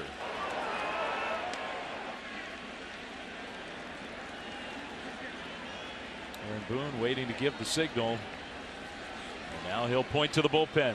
So the young starter's evening is over. Threw the ball reasonably well after falling behind just a few hitters into this game, but the Dodgers threatening to come right back into it now with Ohtani coming up. Heel gets the ovation. Pitching change. We'll be back right after this. Well, 7-game series bullpens are extremely important for the Yankees. Notice that there's been a lot of usage. A lot of guys have had work. Nestor Cortez yesterday came in, threw 15 pitches. Most likely he's unavailable tonight. When we think about Tim Hill, this guy's been asked to throw the ball a lot. Ohtani first pitch swing, line drive, base hit, center field. So Ohtani his first hit since injuring his shoulder, and here come the Dodgers. A run already in on the Will Smith homer.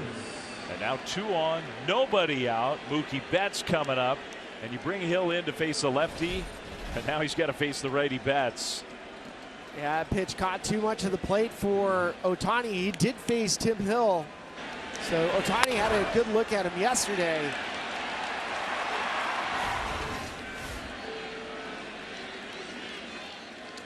Shohei Ohtani, that swing looked pretty good that time. 2 on, nobody out. Mookie up and away, ball 1. Hill, he's had a good career. They're loving it in Tokyo. We keep switching watch parties. There are a lot of watch parties. It's all over the place. The whole country's watching. Ball, that's up. Outside 2-0. Hill, the one thing, Spilly, about Hill is he's not going to strike you out. Now he's going to pitch to contact, so you're hoping you can get maybe a ground ball hard enough that you could turn 2. Not a hard hit ground ball, but it is a grounder. The flip to second. Ohtani kept that arm tucked as he went into a slide to protect the shoulder. They get the force out at second. The runner Edman goes to third. First and third, 1 out. This is something we wanted to see. What would Ohtani do on a slide? And just not hit hard enough for any chance for a double play, and they were lucky to get Ohtani out at second. He showed off his speed there. He got to second in a hurry. Freeman rolls one to second. Torres, there's one. Throw to first. Got him, double play. Freeman digging deep on the bad ankle. He thinks he beat it out. There's a run that's hanging in the balance. And I think they're going to challenge this one. The Dodgers are. If the call is overturned, the Dodgers get a run. And they are going to look at it on replay. Man, Freddie Freeman not 100%, and he was running as hard as he could.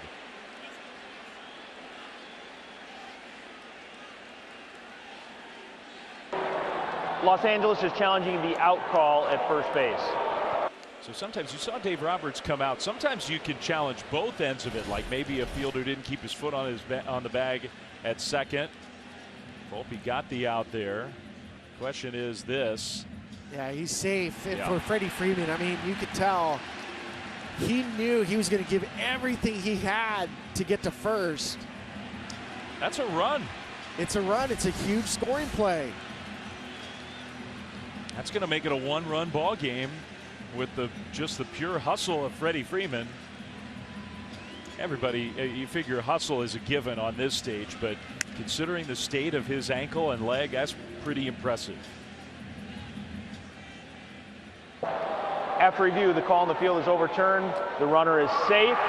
Los Angeles has 2 remaining challenges. And you feel for Chad Fairchild, no umpire in the World Series wants to have 2 of his calls overturned. Both have been extremely close. I mean, like about as close as it gets. This is real time.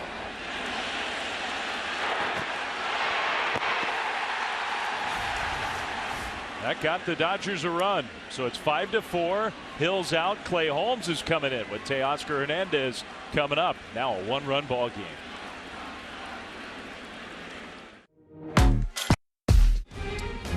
Well, it's really a beautiful night here at Yankee Stadium. The season on the line for the Yankees, a loss, and it's over. The Dodgers are World Series champions. We've had a heck of a game. Dodgers jumped ahead. Grand slam by Anthony Volpe. Now here come the Dodgers again as Clay Holmes takes over. Runner at first, Freddie Freeman, with 2 outs here in the top of the 5th. Yankees 5, Dodgers 4. Hernandez, a high fly ball left field. And it just missed that one. Verdugo out number 3, 1 pitch. Holmes gets the out, and the side is retired. But Will Smith hit a home run, and then after a walk and a hit, Freddie Freeman hustled and another run into existence. Dodgers are relentless. If the Yankees want to stay out in front, they have to continue to add on. You can't let the Dodgers get back into this game because they are. They taste it too.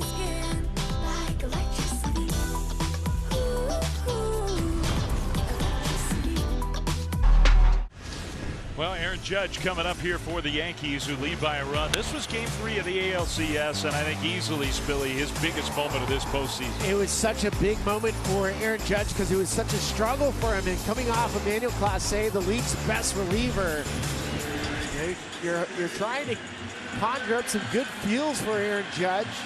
Had a walk, hit by pitch so far tonight. He's taken his best at bats so far of the postseason. So Judge with the Yankees ahead by a run against Landon Knack. First pitch, right at the knees, strike 1. On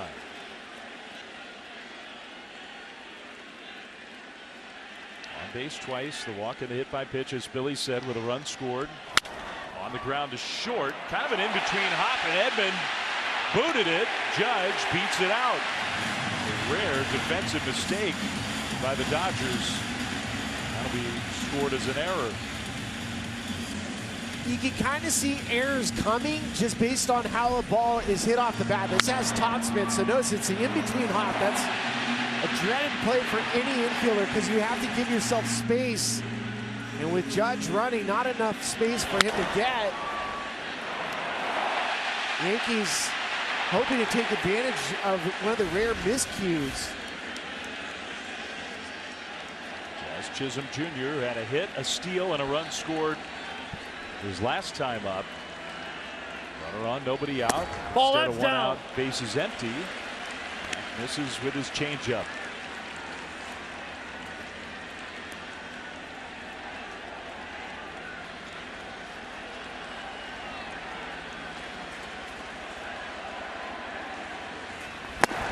Timeout.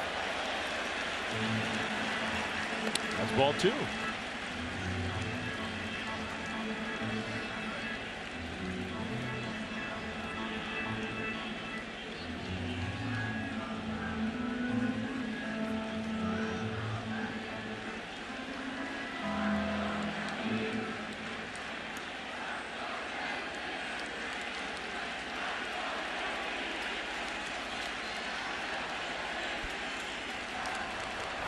Chisholm hits a pop-up. We'll see. Looks like it's going to make it back out of play. Muncy came over, but that's into the seats.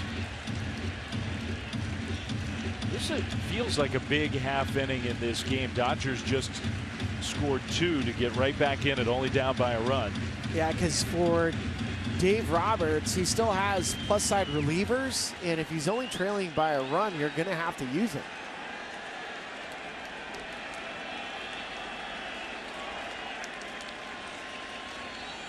Two-one. Chisholm fouled it straight back. 2-2. And that was something Dave Roberts alluded to us today. Is this game's really challenging from a bullpen perspective, because you play again tomorrow. If that game ends up going in Yankees' favor, you have 6 and 7, so you're gonna have to use your relievers a ton.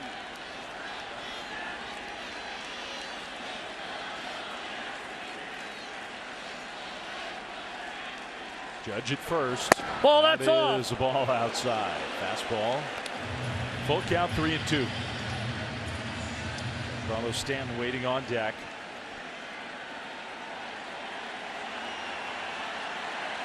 Chisholm hitting cleanup tonight with his bullpen game to try to get some better matchups in the middle of the order.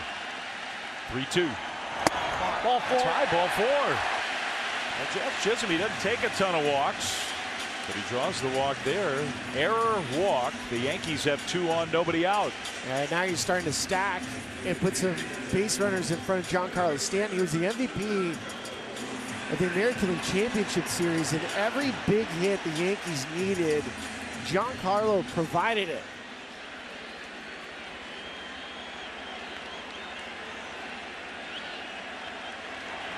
It's already 5 walks plus a hit batter issued tonight by Dodgers pitching. 2 on, no outs. Stanton fouls one back. He had bad intentions on that slider, which caught a lot of the strike zone.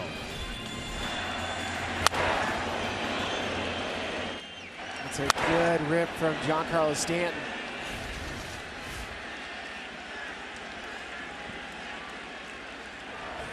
Ball, no. Fastball up. To your point, I mean, it is interesting that the Dodgers bullpen is quiet right now. Yeah, if you're going to get the Dodgers and tag on runs, it needs to be against Landon Knack. So it might change. It's Alex Vesia, the left-hander. He's just kind of looking like he's going to begin his warm-up routine. The 1-1. Strike 2 right on the outside corner. Stanton didn't think so. Perfect pitch. Just ends up working itself back enough for Will Smith to get the call.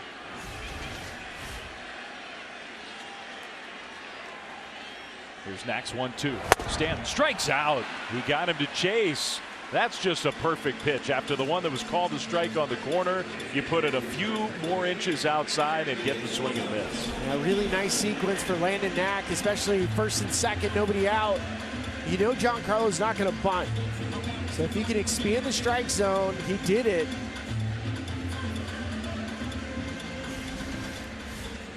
It's a big strikeout. Now Anthony Rizzo. Now if Rizzo were to say walk, the bases would be loaded again for Anthony Volpe. Now that'd be something. Just saying. Ball, that's up. Call the ball. Of the many things that were so huge about that grand slam that Volpe hit, you pointed it out. The extreme disappointment. Bases loaded, 1 out, and Rizzo pops up. You don't get anything home. So then 2 down. That's picking up your teammate and then some. Yeah, I mean, I was picking up all of New York. It's heavy, New York.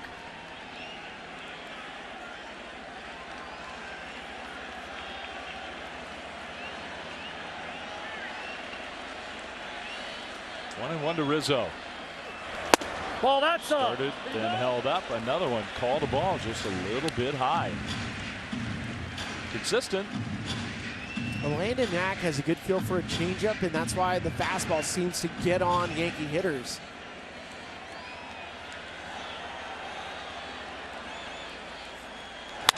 Rizzo to center field. Kike Hernandez started back. Now he'll circle in. Catches that one. 2 outs. Volpe won't hit with the bases loaded, but he is going to get a big ovation.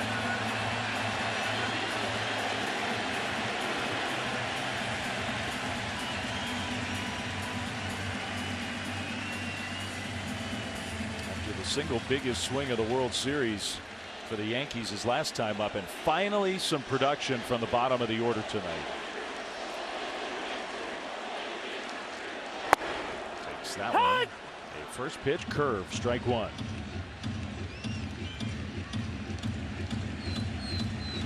Well, if Landon Knack can wiggle out of this, it's a huge momentum boost back into the Dodgers dugout. It's going back and forth tonight like a tug of war.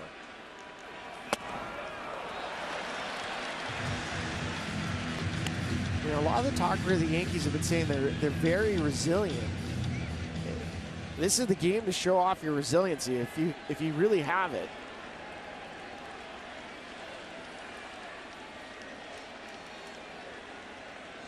Knack's 1-1 pitch. Volpe to center field.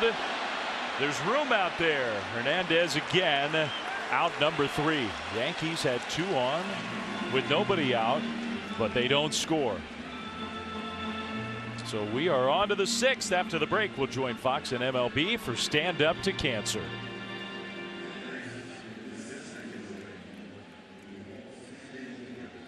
Base. Austin Wells hits one not only off the center field wall, but then carom back toward the infield. Volpe got all turned around, went back to tag, and even on that ball could not score. He did come in to score a run, but he was really upset at himself. I think he made up for it, though, didn't he? You think first pitch slider off Daniel Hudson, and he deposits it into the left field bleachers, where I'm sure he's watched a game or two as a kid. Grand slam. Yankees need that. His Yankee fandom. See it just popping out of his jersey. He's been a Yankees fan his whole life. There's Anthony at the World Series parade in 2009. The last time the Yankees were even in the World Series. That's what Anthony Volpe looked like. And here he is. He was, what, 8 years old back then? He's 23 now. And he's got a World Series grand slam. On a list with Mickey Mantle, the youngest player in the history of the World Series to hit a grand slam. Anthony Volpe, the 4th youngest. Strike 1 to Max Muncy, 6th inning. Yankees lead is a run. Clay Holmes still in the game. Muncy. Good fastball, 96 miles an hour, 0-2. Yeah, good moving fastball. And for the Yankees, if you were to cut up a game, a big league game, cut it up into thirds. The Yankees won the first 3 innings, but now the middle, the Dodgers are leading. Half swing, and he went around. Strike 3.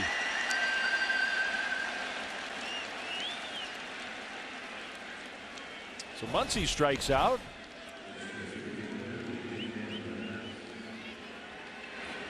Nasty. Well, for Clay Holmes, he's pitched in 12 of 13 postseason games. Wow. He's not always in there for a long time, but still, that's a lot of work. Ball, that's in. He started off really sharp these playoffs. Hasn't been quite as sharp as last few times on the mound. He's got good stuff so far tonight. Especially that pitch. That sweeping slider with a 2-seam fastball that really bores into a right-handed hitter. I mean, since 2022, he has the highest ground ball percentage. Oh! Kike Hernandez diving out of the way. It was right out over the plate. Tells you how much movement's on that pitch right now. Yeah, that's an ejecto slider.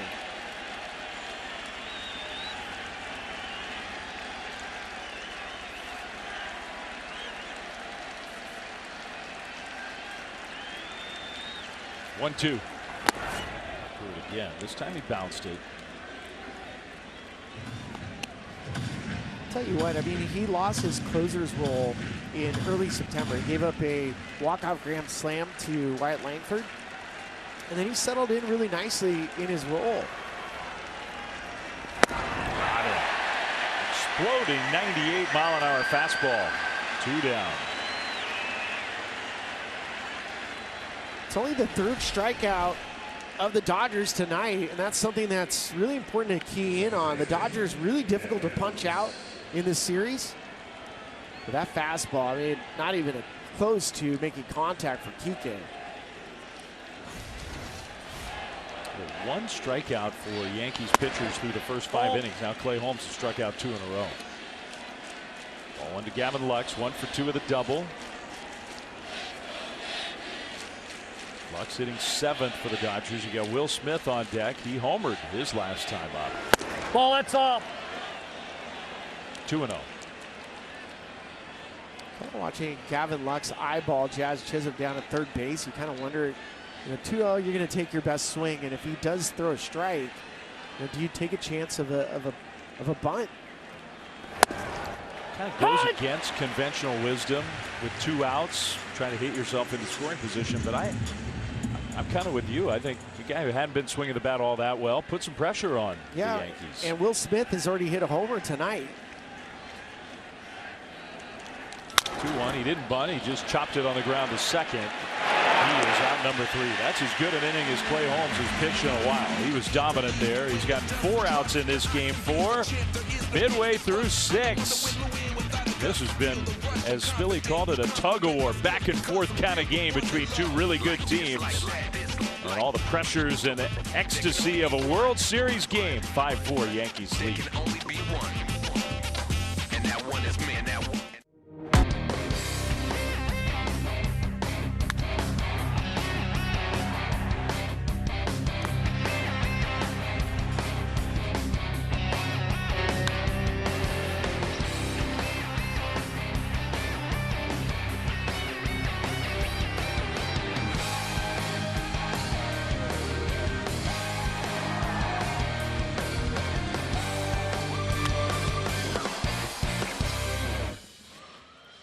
Well, the grand slam, the big swing of the game off the bat of Anthony Volpe, but these Dodgers tough to put away. A night where the Dodgers could clinch their 8th all-time world championship. They're down by a run. Landon Knack on the mound for LA. Ball. And this is well off the outside to Austin Wells for ball 1. Well, you're counting up Yankee numbers against Landon Knack, and runs per game down significantly, but you need to try to score against Landon. See those numbers how the Yankees run production as a team has ticked down every step of the way in the postseason. I don't know. What do you think? Is 5 going to be enough tonight? You still got 9 outs to go. I feel like 7's the magic number for a Yankees win. 2. Right now, Landon Knack, this is the 9th batter he's faced to get 6 outs so far. Well, they're hoping he can get 9 outs.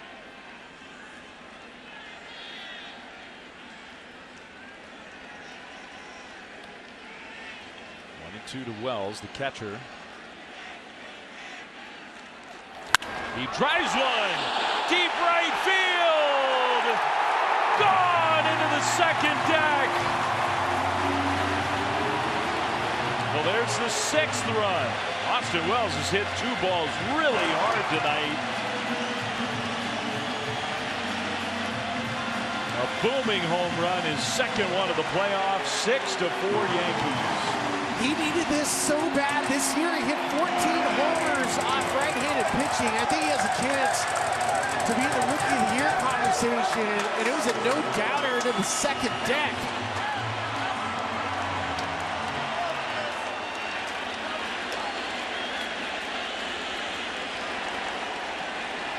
There's Alex Verdugo. Sometimes Spilly, yesterday Jose Trevino was the catcher, and just trying to shake it up. Aaron Boone made a little lineup change, gave Wells the day off.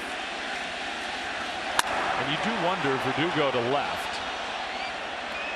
Oscar Hernandez for out number 1. You wonder whether just a day off to kind of reset, maybe even just mentally, has changed everything for Wells. What a bat flip, and you're right. I mean, the bottom of the lineup for the Yankees tonight, 7, 8, 9, you have 2 homers, 4 hits total, and yeah, I think for a lot of guys, sometimes just taking the day off, take a little bit of mental strain off of you. It's not like regular season. But for catchers, the number that stands out this postseason is all catchers are hitting below 200. There's just so much on their plate. Torres out to right center. With some carry, Kike Hernandez stops just short of the warning track. 2 outs. Now, normally I'd expect to see Dave Roberts go to Alex Vesia to face Juan Soto. Now it's the second time for Soto to see Landon Knack, and it kind of gives you an idea into the thought process for Dave. The middle innings, he wasn't going to use his plus side relievers. And even just that one extra run may have altered the way the Dodgers manager's thinking about this scenario here. We can ask him tomorrow. We don't know for sure, but perfect pitch from Knack to Soto. 1-1. It's almost like the Dodgers are saying, well, tonight, if we're going to win this game and clinch tonight, it's going to be the offense that wins it for us.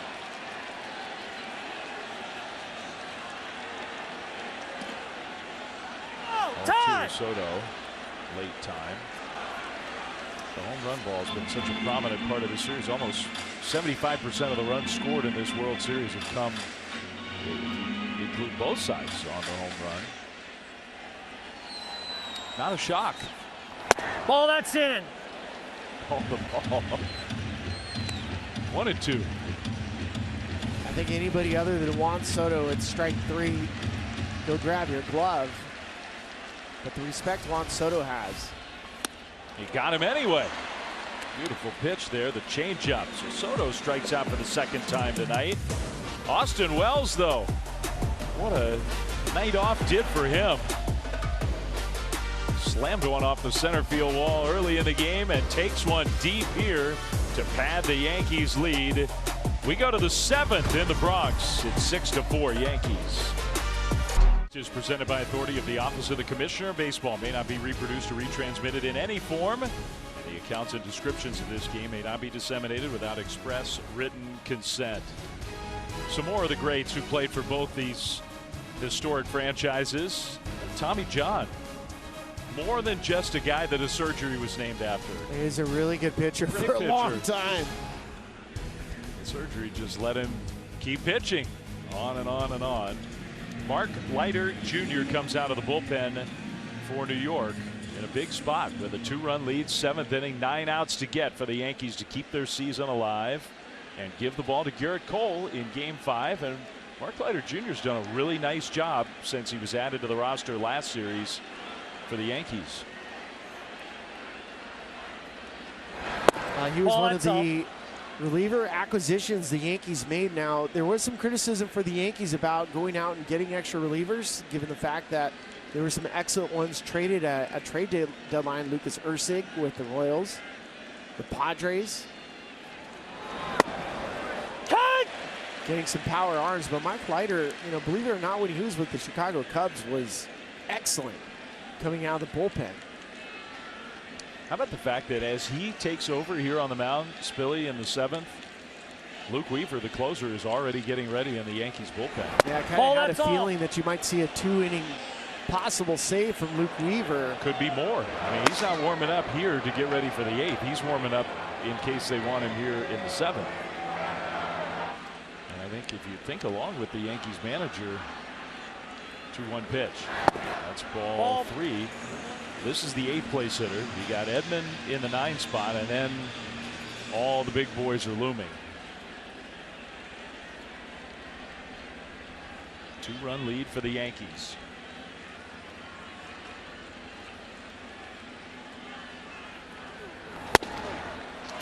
Call 3-2. Right on the inside corner. Yeah, really good pitch, 3-1. Try to get it right in there. Now you can go back to your off-speed pitch if you want, but it's gutsy in a 3-2 scenario. Got him. So he went with the curveball and strikes out Will Smith. You have to have such confidence in your secondary pitches to throw a 3-2 curveball. That's why Will Smith was so far out in front. In a game where you lead by 2 runs, where a leadoff walk is like the last thing you're looking for. You're right. That took a lot of confidence. And he threw a great one. Tommy Edman swings over top the curve.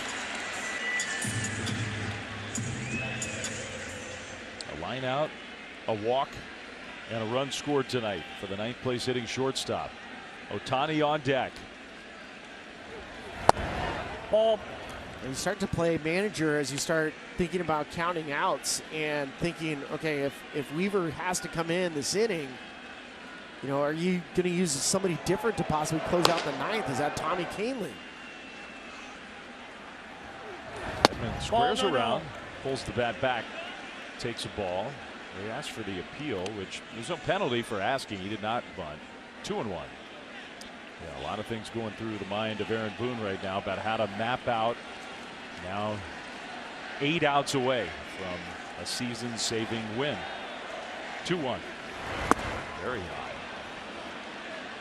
If you walk Tommy Edman, same spot as Will Smith, 3-1. You walk Edman, then Ohtani comes up as the tying run.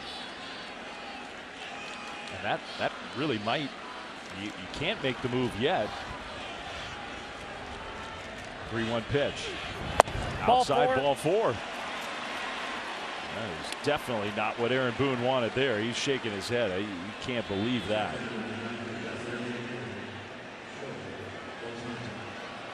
Remember, it was a walk in game 1 to Gavin Lux that kind of got the dominoes going at the bottom of the order, set the whole thing up before Freddie Freeman's grand slam.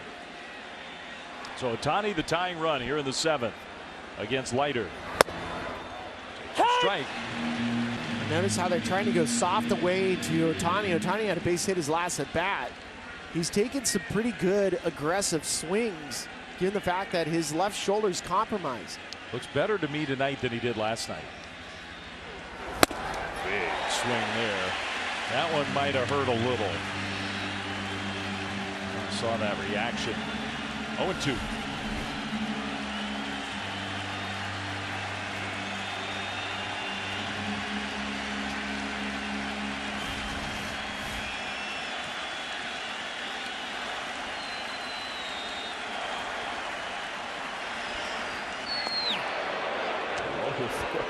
Good job by Rizzo. That one hurt him. He's got that hand issue, and of course, as a left-handed thrower, the hand with the broken bones is his glove hand, and that one got him. Yeah, sometimes it'll end up not getting in your pocket. It gets your meat.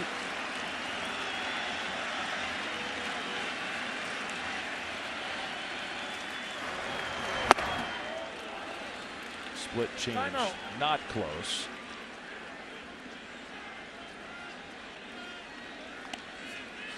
Thing about if you stay with all the off-speed stuff, I mean, Shohei Ohtani, he might be the best changeup splitter hitter in baseball. Give him a few too many looks. Watch out. Edman runs up and away. No, he is safe. The ball kicks away. Wow. You got to have some courage to take off there with Ohtani at the plate.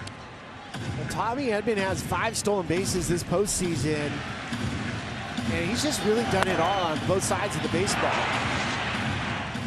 Takes a double play out of order. Just puts more pressure on Mark Leiter to make a good pitch.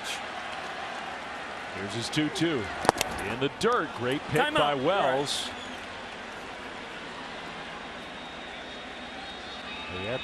He had the guts to throw the 3-2 curve to Will Smith. And you got to be careful with Shohei. 44 homers against right-hand pitching this year. Hit .316, 1,100 OPS. And he can hook one into the seats to right field. 3-2. That's it foul. It's good. I got a piece of either the catcher or the umpire.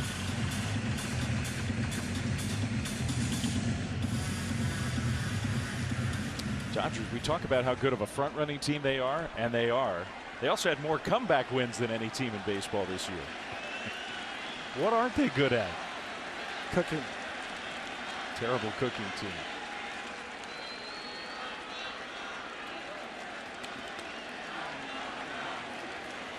Full count, 3-2. Leiter looks back to second. Mookie Betts on deck. The pitch. Ohtani strikes out. He went with the change, and he did get the chase. Big second out for the Yankees. Exactly where Mark Leiter wants this split change, down and away from Shohei. It's about the only spot that you feel confident that it makes it really difficult for him to finish his swing. And that'll do it for Mark Leiter. Aaron Boone's going to go to Luke Weaver to face Mookie Betts. Yeah, what a spot for Weaver, and maybe going to ask Weaver to get 7 outs tonight with the season on the line.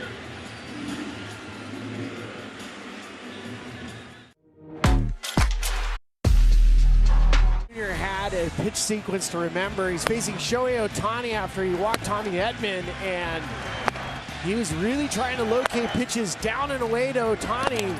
Couldn't find it.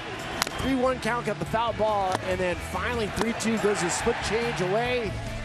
Got Ohtani to wave at it. Well, Luke Weaver, who did pitch in last night's game when the Yankees were down, facing Mookie Betts here, and we'll see how this plays out. The one thing we know is Aaron Boone wants his best guy in against the Dodgers' best hitters. Overall, he's had a very good postseason. Had a great finish to the regular season for the Yankees. He is a remarkable story.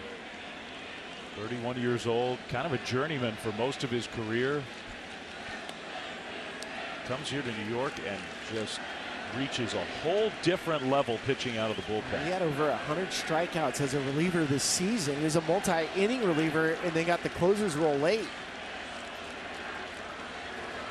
1-0 to Mookie Betts. Edman at second, 2 down. Betts hauls one away.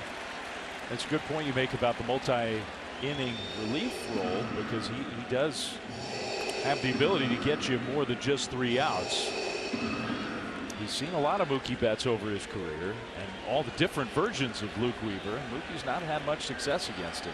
Now 4 for 18 in his career against Luke. Freddie Freeman waiting on deck. Big swing, 96-mile-an-hour fastball. It's 1-2. Well, what Luke presents for a hitter, the problem is he has an exceptional changeup, and he really sells it with his arm speed. And there's enough velocity with his fastball that carries through the strike zone that a hitter's forced to be in between. It's 1-2. Ball, that's all. Outside, did he go? No. Asked for the appeal. It was a check swing.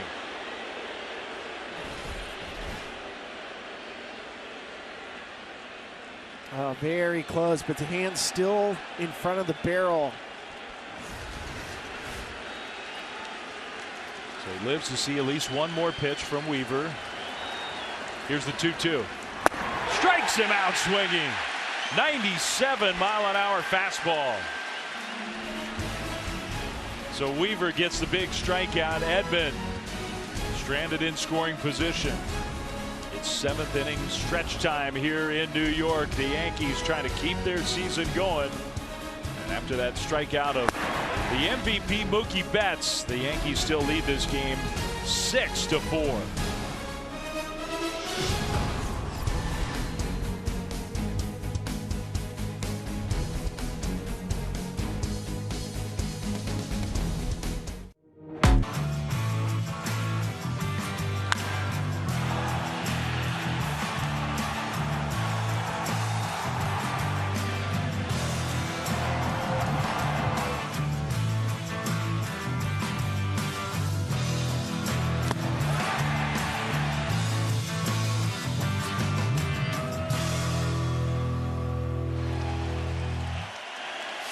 All right, game 4 of this 2024 World Series. The Dodgers 1 win away from a championship. The Yankees, though, with a 2-run lead as we go to the bottom of the 7th. Ben Kasparius was the opener starter for LA. 3 pitchers so far for the Dodgers. Luis Gil did give up 4 runs as the Yankees starter. The one swing, though, Spilly, changed the feel of the game, and the Yankees are hoping changes the whole direction of the series. Well, I mean, if they're going to bounce back, they're going to have to use the homer. And for Anthony Volpe, what a swing for him. You also saw Austin Wells, another young Yankee, have a big swing tonight as well. Landon Knack is heading back out, and he's going to have to face Aaron Judge, Jazz Chisholm, and then Giancarlo Stanton. Nobody's warming up in the Dodgers bullpen. So the presumptive MVP is going to be the MVP after an historic year again for Aaron Judge. One cool thing about this series is you get both of the MVP winners, not officially yet, but they're going to be Ohtani in the National League, Judge in the American League, and just the monstrous years they both had. They are. These seasons are historic when you look at them in historical context about how many times this has actually happened. And we've never seen somebody have 50 home runs, 50 stolen bases in the year. And for Aaron Judge, 2 years ago, set American League record for homers in a season. This year was better statistically. And neither of them have had a monster playoffs. I mean, Ohtani, a lot of times on base, good OPS, not as good as the regular season. The big story for the Yankees has been how quiet Aaron Judge has been. Now, Judge has also been on base 3 times, twice by his own doing in this game. And in the World Series, I think that's where maybe the comparison is more apt. Ohtani's got the injury now, so maybe not a totally fair comparison, but only 3 hits combined for the 2 MVPs. It's pretty amazing, too, when you think the last time we've had 2 MVPs in a World Series, you go back to 2012, it was the Tigers and the Giants. It was Buster Posey and Miguel Cabrera.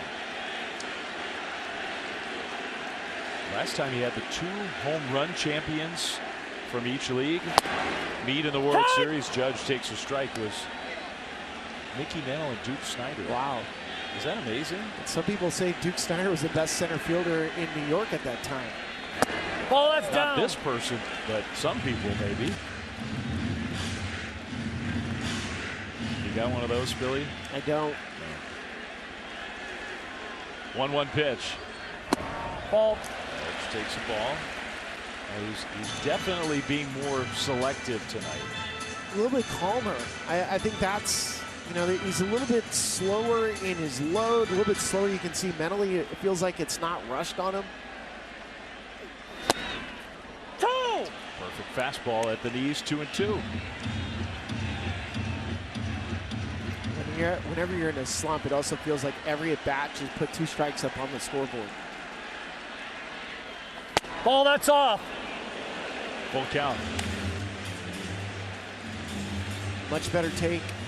I mean, little wins for Aaron Judge tonight. A lot better takes, a lot better looks at the baseball. 3-2 to Judge. He drives one center field, but not deep. Got tied up a little bit on that swing. Kike Hernandez, 1 away.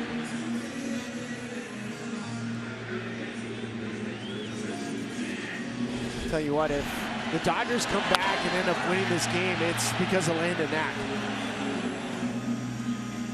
For Aaron Judge, just barely missing the barrel. Well, he did everything right there. He got the count full, took some tough pitches that were close, but not strikes, and then he got a pitch to hit. He just didn't hit it hard. Chisholm on the very first pitch. Teoscar Hernandez kind of fighting with that fly ball. 2 outs. I still think the magic number for the Yankees tonight is 7.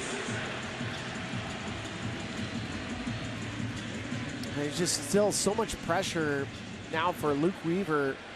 You have no wiggle room. It's a bloop and a blast, and you have a tie game. Ball. Ball 1 to Giancarlo Stanton. Stanton has a walk and a run scored tonight. 6 playoff home runs this year and 17 in his career. Ball, that's down. Pitcher wanted it, and I think Stanton figured that was going to be a strike. 2-0.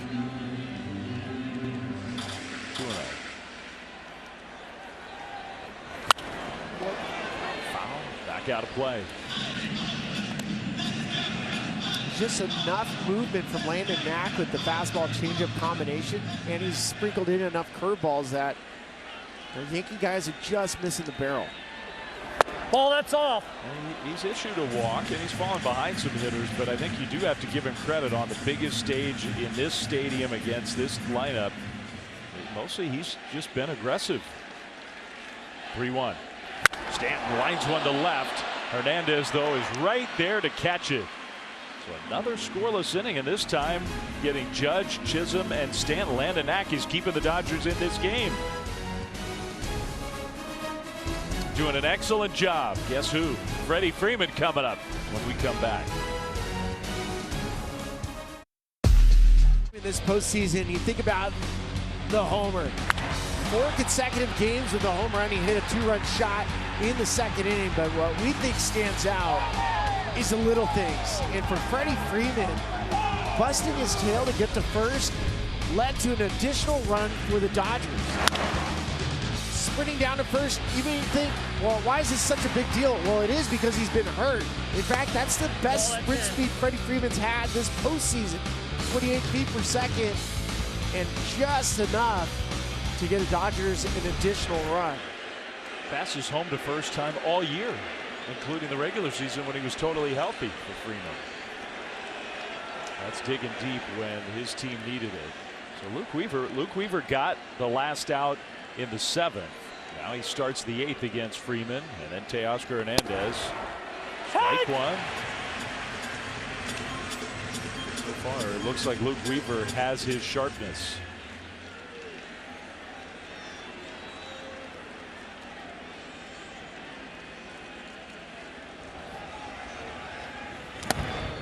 Bounces that one.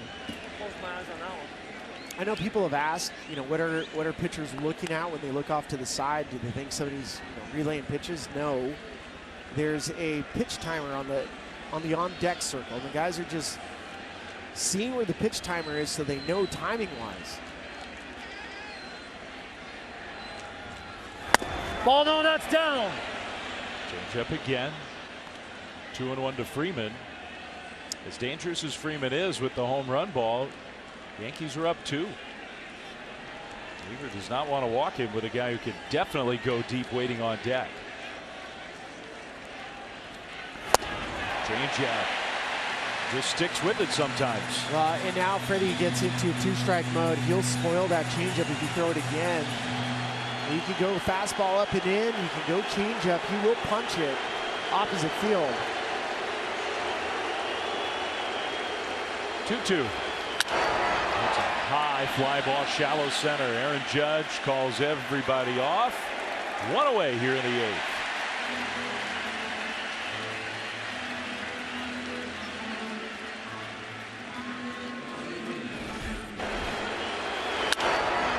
Freddie just missed it. All of his homers have been pulled to right field, so that's why the Yankees are trying to get away from him. Oscar Hernandez had a hit in the first inning. He's mostly had a quiet game 4, 1 for 3. That was an infield hit. Weaver's going to be tough if that's a strike.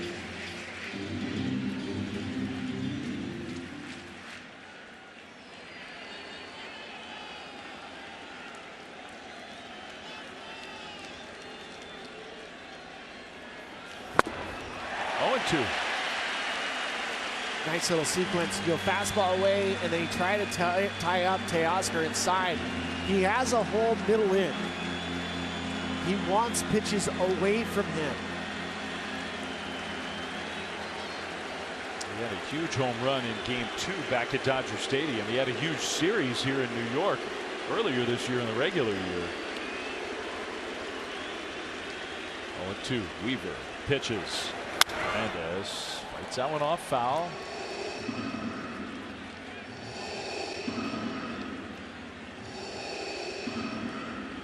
They get the whole Star Wars thing going when Weaver's on the mound. Yeah, you get a little Darth Vader breathing down your neck. Even though his first name is Luke, not Darth. It's just kind of the whole theme. 0-2. Change up.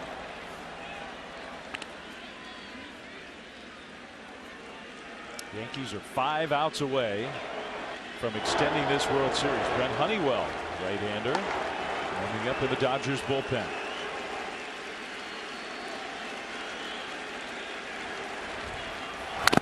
Got him.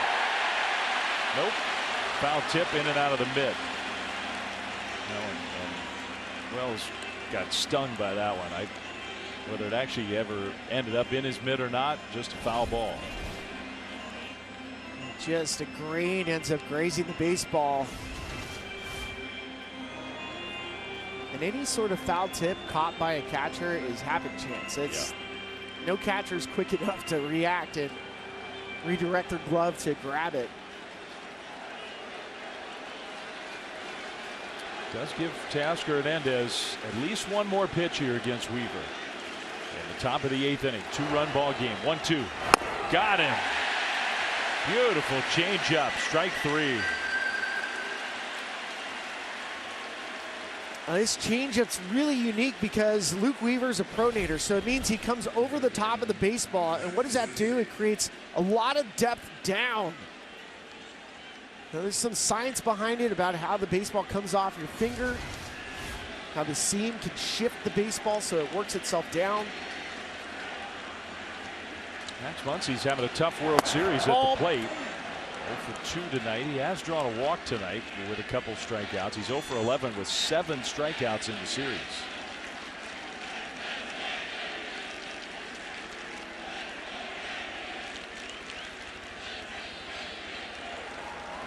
Weaver's 1-0. Ball for strike 1. What makes Max Muncy so scary? He's a version of Kyle Schwarber for the Dodgers. He 195 career home runs, light tower power, and he'll take a walk. But he does strike out a lot. Call. Muncy can't believe it. 1-2.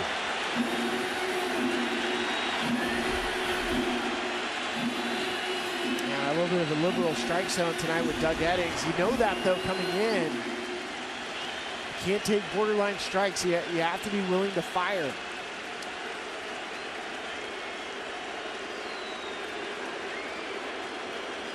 Weaver. 1-2 pitch.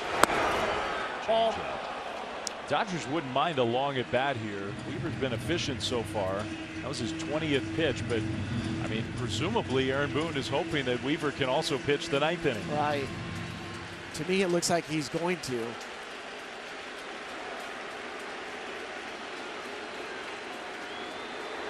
Two to Muncy. Got him. Went back with the fastball. Another strikeout for Weaver.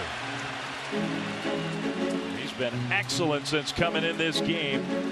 He has struck out 3 of the 4 Dodgers hitters that he's faced. He's retired them all. And he may well be in line to pitch the 9th inning, trying to keep this World Series alive for the Yankees. We go to the bottom of the 8th with the Yankees leading the Dodgers 6-4. Time the Dodgers have ever swept the Yankees in a World Series, 1963. It was Sandy Koufax on the mound for Game 4. And the Dodgers finished off the Yankees, a commanding World Series victory. Celebration on the field with a great Hall of Famer, Koufax. Last time the Yankees got swept by anybody in a World Series, go back to 1976, the Big Greg machine, and Johnny Bench had a monstrous Game 4. Not 1, but 2 home runs. Check out home run number 2. I think he got into this one. I don't think it ever landed. An awesome swing by Johnny Bench. That was the last time the Yankees got swept. They're trying to avoid that tonight. First pitch from Brent Honeywell to Anthony Rizzo, and he gets the ground ball out at first. Just 3 outs away from keeping this World Series going. Yankees desperately want to get 1 additional run. And facing Brent Honeywell, I guess it's fitting. Brent Honeywell features a screwball. Now, the screwball he learned from Mike Marshall, former Dodgers Cy Young Award winner. Anthony Volpe pops a bunt, foul. The reason why I think it's fitting is because Fernando was famous. Fernando Valenzuela, who passed away a little bit over a week ago, famous for his screwball. Brent Honeywell, who was a kind of an unsung hero in the championship series against the Mets when the Dodgers fell behind, and he gave up some runs, but also got a lot of outs to keep the rest of the Dodgers bullpen fresh. That's part of what's going on here tonight with Dave Roberts. It's been Kasparius, Hudson, Knack, and Honeywell. None of the guys you would consider to be the top high leverage Dodgers relievers. Well, and there's no action in the Yankees bullpen. Ball, that's down. Yeah, it's empty. This is Luke Weaver's game. One lonely security guard down there.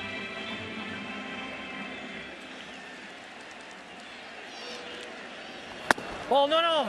He Volpe went around. Home plate umpire made the call himself. Volpe's going, well, how come you didn't ask for an appeal? Doug Eddings made the call himself. 2-2. Never liked it when a home plate umpire would make the call. He was correct, but hitters would prefer if you just go to your buddy at first. 2-2. Foul tip. Let me see it. Doug Eddings wants to inspect, and he says foul. There's dirt on it. Will Smith's not arguing. Well, after a check swing called by home plate umpire, you know, Anthony Volpe appreciates that he looked at the baseball to make sure there was no dirt on it.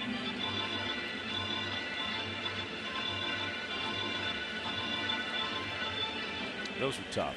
Yeah. It got the dirt. That was a good call. Volpe pulls it into left field, base hit. So he got some new life. He's going to test Teoscar Hernandez to throw the tag, and it gets away. Volpe with a hustle plays into second with a double. It was a good, strong throw. Gavin Lux had it and started to drop the tag.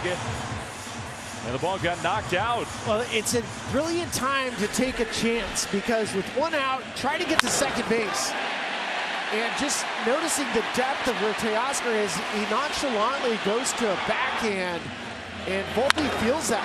Out of the box, he's thinking too, you got to be stopped by the outfield throw. He says, you know what, I'm going for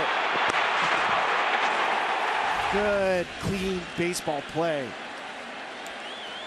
So an extra run for the Yankees out there in scoring position. Wells looks like a whole different guy here tonight. Fouls that pitch back out of play. Yeah, the tag, I think, would have gotten him, wouldn't it have? Oh, for sure. If he held onto the ball, he was going to be out. Yeah, for sure. Kind of jammed his right hand. Volpe was anticipating some contact. Well, there's a couple times where you want your base runners to be aggressive, and it's a perfect scenario. You know, given the outs, given the score, given the scoreboard, and the magnitude of adding an additional run to just give Luke Weaver and the Yankees a little extra breathing room.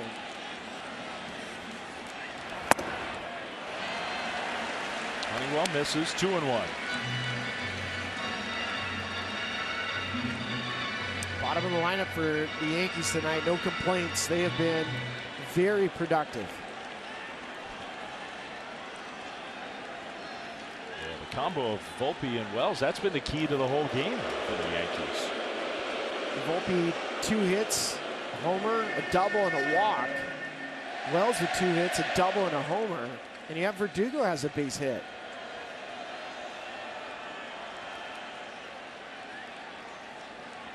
Two-one pitch. All Well off the outside. on the bottom of it, 7-8-9 has 5 hits tonight. They had 3 hits in the entire series. And the rest of the Yankees tonight total have 1 hit. So it's been all the bottom of the order in this game. 2. 3-2. Perfect fastball.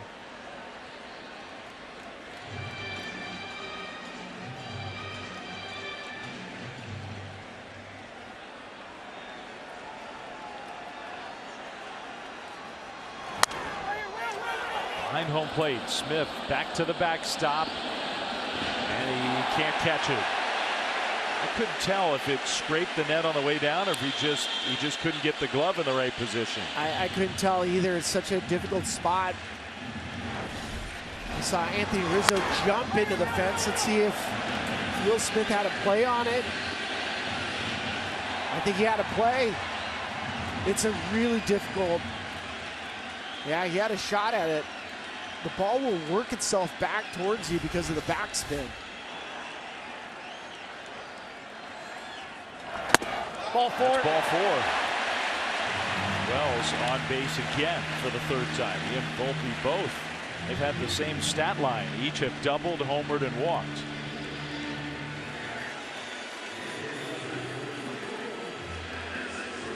Well, worst case scenario for Alex Verdugo is you ground into a double play. So you either strike out, find a way on, just you have to get back to the top of the lineup. I used to know an old hitting coach who would say, if you feel a double play coming on, strike out. Yes. It's hard for a hitter, I think, to really put that advice into play.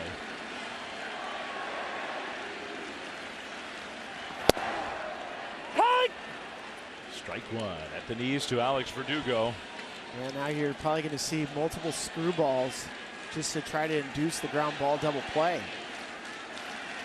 Dodgers have their 6, 7, 8 hitters lined up. But even just one extra run, Smith wants Honeywell to step off and go through the signs again. You know, just one extra run would feel huge. If you're Anthony Volpe at second, you're anticipating a dirt ball, and you're going to take a shot at third as well. There they go. They go. Throw. Late. A double steal. I think you sort of saw that coming. The Yankees know what's at stake. Happy feet moving. I love the trail runner just following the cues of Volpe. Watch Wells. It's really important that you trust the guy in front of you is going to go. Now it's going to draw the infield in for the Dodgers, and it's going to be a contact play, so Volpe will go on contact. It is 0-2 to Alex Verdugo. Second and third, only one out, infield in for the Dodgers. 2-strike pitch. Verdugo takes it down the left field line, out of play, foul. Verdugo, not just the hit, second steal of the night for Anthony Volpe as the lead runner on that double steal, but he also put the ball in play. Verdugo did back in the second inning, hit a ground ball to get the first Yankees run home. Ball. And remember, the Yankees fell behind in like the most agonizing way possible. Another Freddie Freeman home run in the very first inning. It was 2-0 Dodgers, 3 hitters in, just like last night. But here in the 8th, they have a 6-4 lead. 1-2 pitch. Verdugo spoils it. Last night against Michael Kopech, it was 4-0, but Alex Verdugo put a charge into a 2-run shot. We saw him take much better swings today as well. He has a single. Sometimes you just gotta remind yourself you're good. It's his first hit of the World Series. 1-2. Great inside from Honeywell. So from 0-2 to 2-2. And again, the Dodgers, they're telling us something by the fact that Honeywell's out there on his own. There's nobody warming up behind him.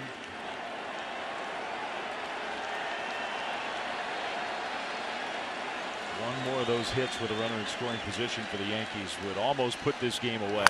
On the ground, foul. Volpe was breaking as soon as Verdugo hit the ball.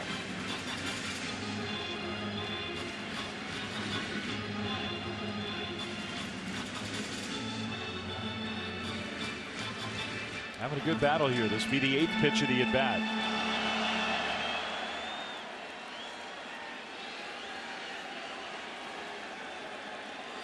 Here it comes. Verdugo blasts that one, but foul. Good at bat. You know, the one, knowing Alex Verdugo, knowing myself as a hitter, where you kind of look back, you jumped out of the way of a 2-2 pitch, where you kind of wish you roll into it, just get hit by it. It's just so hard mentally to allow yourself to get hit. He hits another one foul. He's being a real pest. He's covering a lot of ground right now. Some of these pitches really haven't been all that close. Well, and the more pitches you get in an at-bat, the less likely that the pitcher is going to make his best pitch. He usually will miss. Well, he's definitely seen everything from Honeywell. Here's the pitch. Verdugo, another one down and in somehow. This is turning into just a terrific battle.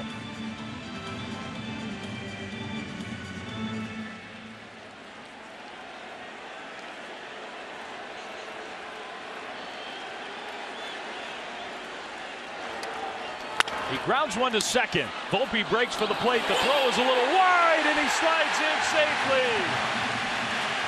Anthony Volpe. Man, he just created that run. A hustle double. Led the way on a double steal. A great secondary lead and jump. And he scores ahead of the throw. It's 7-4 Yankees. Great at bat from Verdugo, but if this is the Anthony Volpe game, Game 4 of the World Series, he's kind of put the Yankees on his back.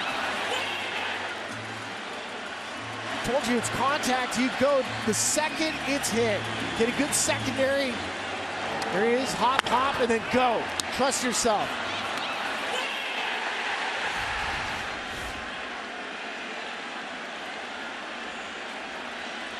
Two down, but a run in for the Yankees. Gleyber Torres takes the ball.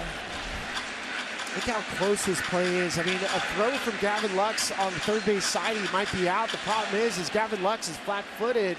That's what makes it so hard. That's why contact plays put so much pressure on defenders. I said two down, one out. And Gleyber's in the same spot as Verdugo, where you do not hit a ball hard on the ground. You want Juan Soto to come up. If you're going to strike out, strike out. Ideally, you're putting the ball deep in the air to center field and you get a sacrifice fly. Twice tonight, Verdugo has done his job, put the ball in play to get a run home. Torres, right field. Gone! And that'll just about cinch it. We're going to have a Game 5 in this World Series.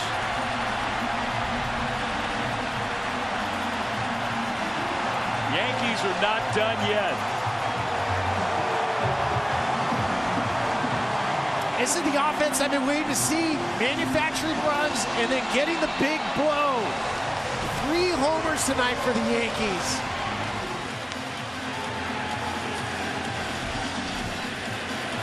Quality of bat from Verdugo. You go 11 pitches in a bat, the next guy usually reaps the rewards of having a pitcher a little bit tired. And you're at 29 pitches now for the inning for Brent Honeywell. And usually 25 is a demarcation point where relievers aren't quite as sharp. Well, you got to give credit to Wells for working that walk, and that was a long at bat. Verdugo wore him out with his long at bat and ultimately drove in a run. Gleyber Torres has taken advantage. Soto in a 1-1 count. Up and away. And you can kind of feel Soto is about to unleash the fury on a pitch if it's in the middle. See what Aaron Boone's doing now that it's a 6-run lead. Save some pitches from Luke Weaver. Get Tommy Kahnle out. And I like that Mark Leiter was kind of tapping the shoulder of Alex Verdugo because it was an incredible at bat. The inning to me really rests on Verdugo's at bat. And you get the 2 stolen bases, which was really important to get into scoring position and take the double play out of order, but then for Verdugo to grind and put a ball in play. 3-2 to Soto. Jammed him. Pop up. He's going to make it back into the seats. And I'm with you about the Verdugo at bat, but I'm also Anthony Volpe. 1 out, nobody on. Base hit to left field. Just pure hustle, turn that into a double. And then get the good lead a double steal. Great break for the plate to score on a close play. Especially considering the base running mistake he made early in the game. I think I'm going with you. This is the Anthony Volpe game. He's just been outstanding. Foul ball. That one got the home plate umpire. Doug put a little mustard on that throw to Honeywell. Yeah, it's not going to relieve him of his ailment, but it feels better at the moment. So taking a right cross to the face. That one's a base hit. Juan Soto into the right field corner. Mookie Betts will play the carom. Soto with an extra base hit. They're just keeping the line moving. And now Mark Pryor's going to come out and try to settle it down for Brent Honeywell. First time the Yankees have gotten into double-digit runs scored in these playoffs.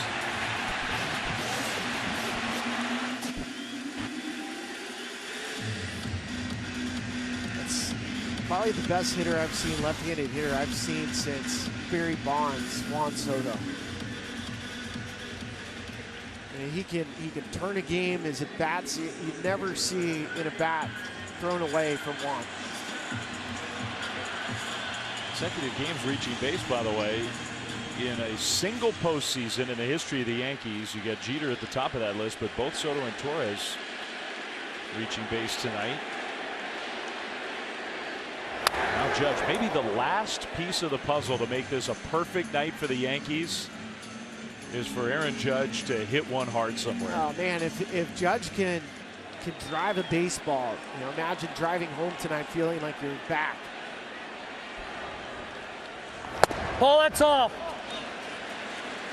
Judge hasn't had a hit since game 1. Now tonight he's been on base a couple times.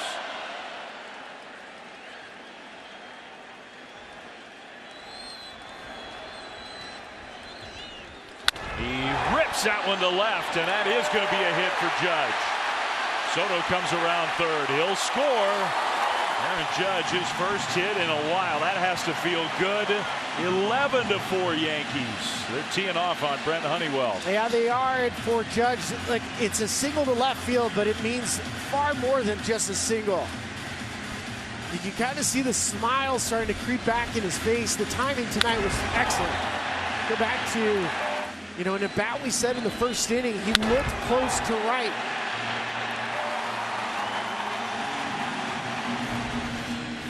Also feel it for his teammates. I mean, they cheer so hard for Aaron Judge. He's beloved. Tommy. Tommy.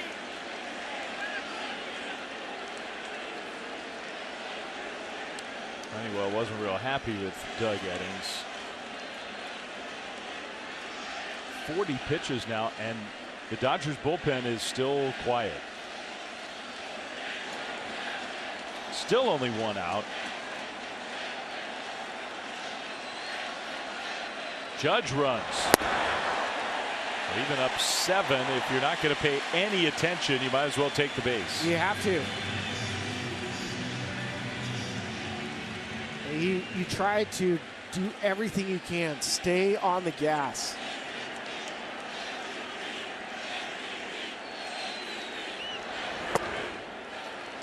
Ball 1 strike to count to Chisholm.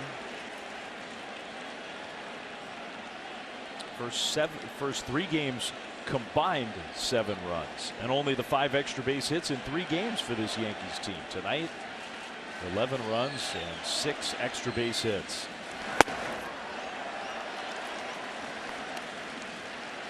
Most runs the Yankees have scored in a World Series game since 1978. And they've played in a lot of World Series games since then.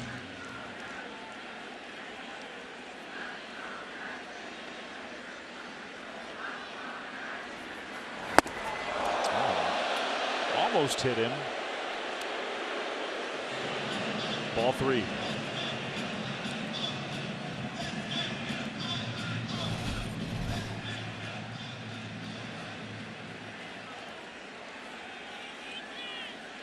Jazz gave Honeywell a little bit of a stare. 2. It's on the corner, Jack.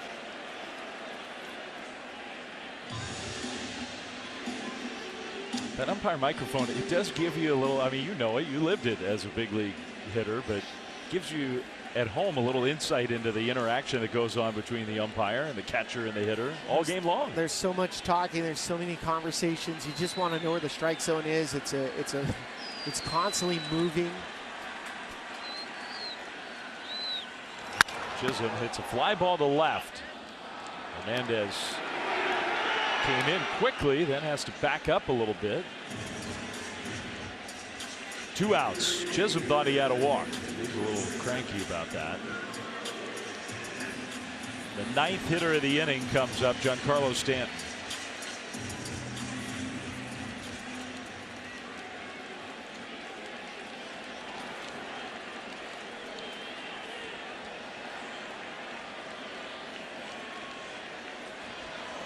Ball, that's in.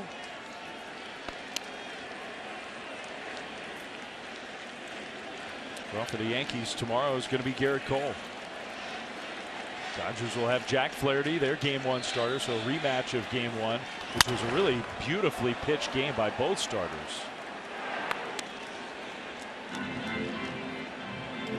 Yankees kind of rest a little bit easier tonight because of Garrett Cole. I agree.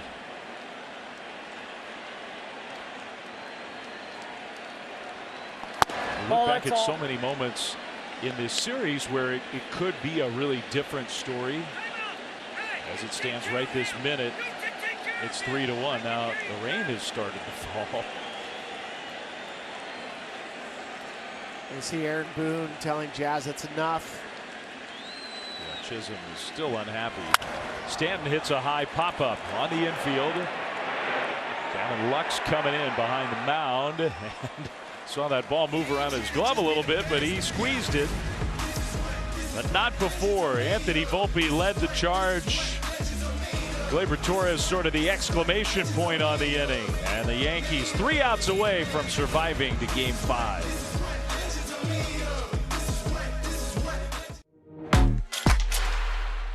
Mentioning it, Billy, Garrett Cole in Game 1 for the Yankees. He was outstanding.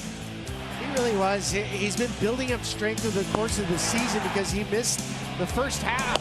And that Game 1, his fastball was electric through the strike zone. And, you know, he said he kind of ran out of gas in the 6th inning.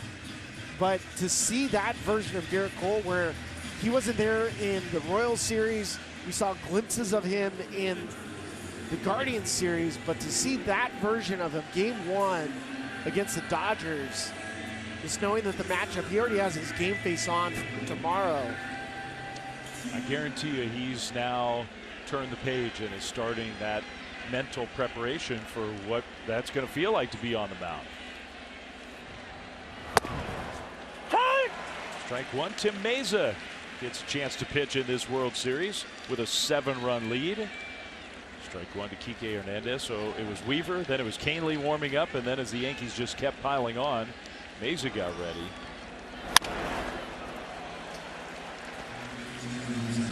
So that middle part of this game where, you know, the Dodgers were constantly just coming back, the Yankees answers back. They struck out 7 of the last 10 Dodger batters. Yeah. Well, a great job adding on offense and keeping it where it is on the pitching side. One more, I think you make a good point about Garrett Cole. Like, he's had to build up. The good part about that is he did not have a full workload this year, whereas a lot of pitchers, the gas tank is just about empty now at the end of October. Garrett Cole should be feeling pretty good. He should be pretty full.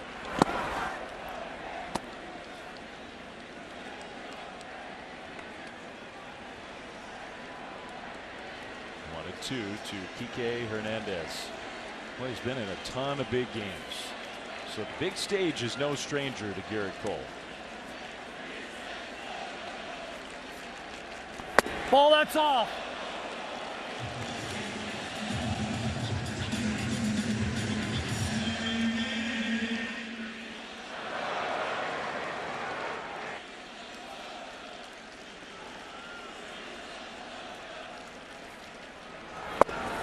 Ball. From 0-2 to 3-2. We've said that a lot. Yeah, you got to get outs. Aaron Boone, he had a little head shake, and he tries to stay stoic in the dugout. You cannot start walking hitters. On the ground to third, but foul. How about the Dodgers in the bullpen game? They used 4 pitchers. The Yankees tonight had to use 6. Had a traditional starter, but they used 6. And who knows, maybe there's a possibility that they might need a 7.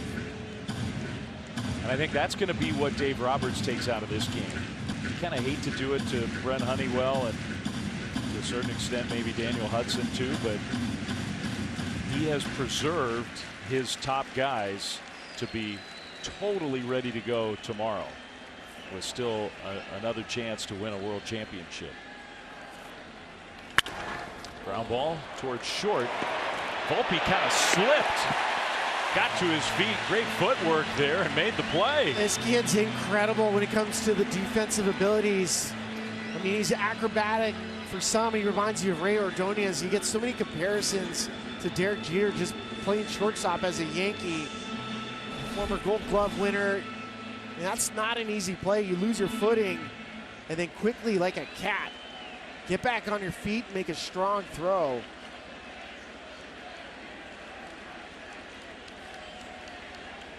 You see the raindrops in the last half inning. The rain started to fall again. I wonder whether maybe a little surface wetness. Gold Glove winner from 2023, as Billy just said. Yankees fans, they know they've seen something special tonight with this kid. He's done it all. He's made several sparkling defensive plays, but the offensive outburst for him, I mean, this really does feel like Anthony Volpe's, it's been his game. Chris Taylor is pinch hitter. Up the middle. Almost hit the bag. Luckily for the Yankees, it did not. 2 down. Just to put a bow on what we were talking about tomorrow night's pitching matchup, Jack Flaherty, I mean, Cole was good, so was this guy. He was excellent, and for Jack, I mean, growing up in Southern California, he went to Harvard Westlake. So much emotion riding for him in game 1, and he matched Garrett Cole pitch for a pitch. And it was basically one knuckle curve after he was cramping. And that was the ball that Giancarlo Stanton hit out of Chavez Ravine. Jack Flaherty was really good. Really good. We asked him the other day, so did it feel like what you expected? Was the juice, the adrenaline? He said even more so.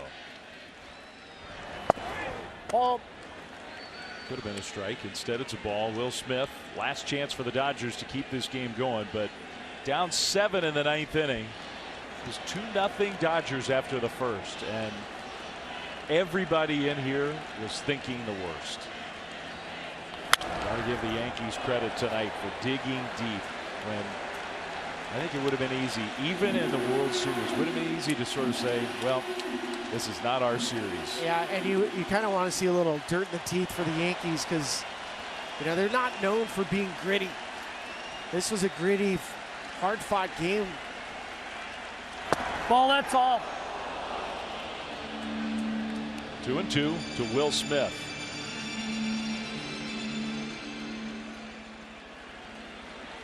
And Freddie Freeman hit that home run in the first inning. Oof. Things were not looking good for the Bronx Bombers. 2-2 to center field. Here comes Aaron Judge to make the catch and end game 4. The Yankees finally have a World Series win, and they keep their season alive.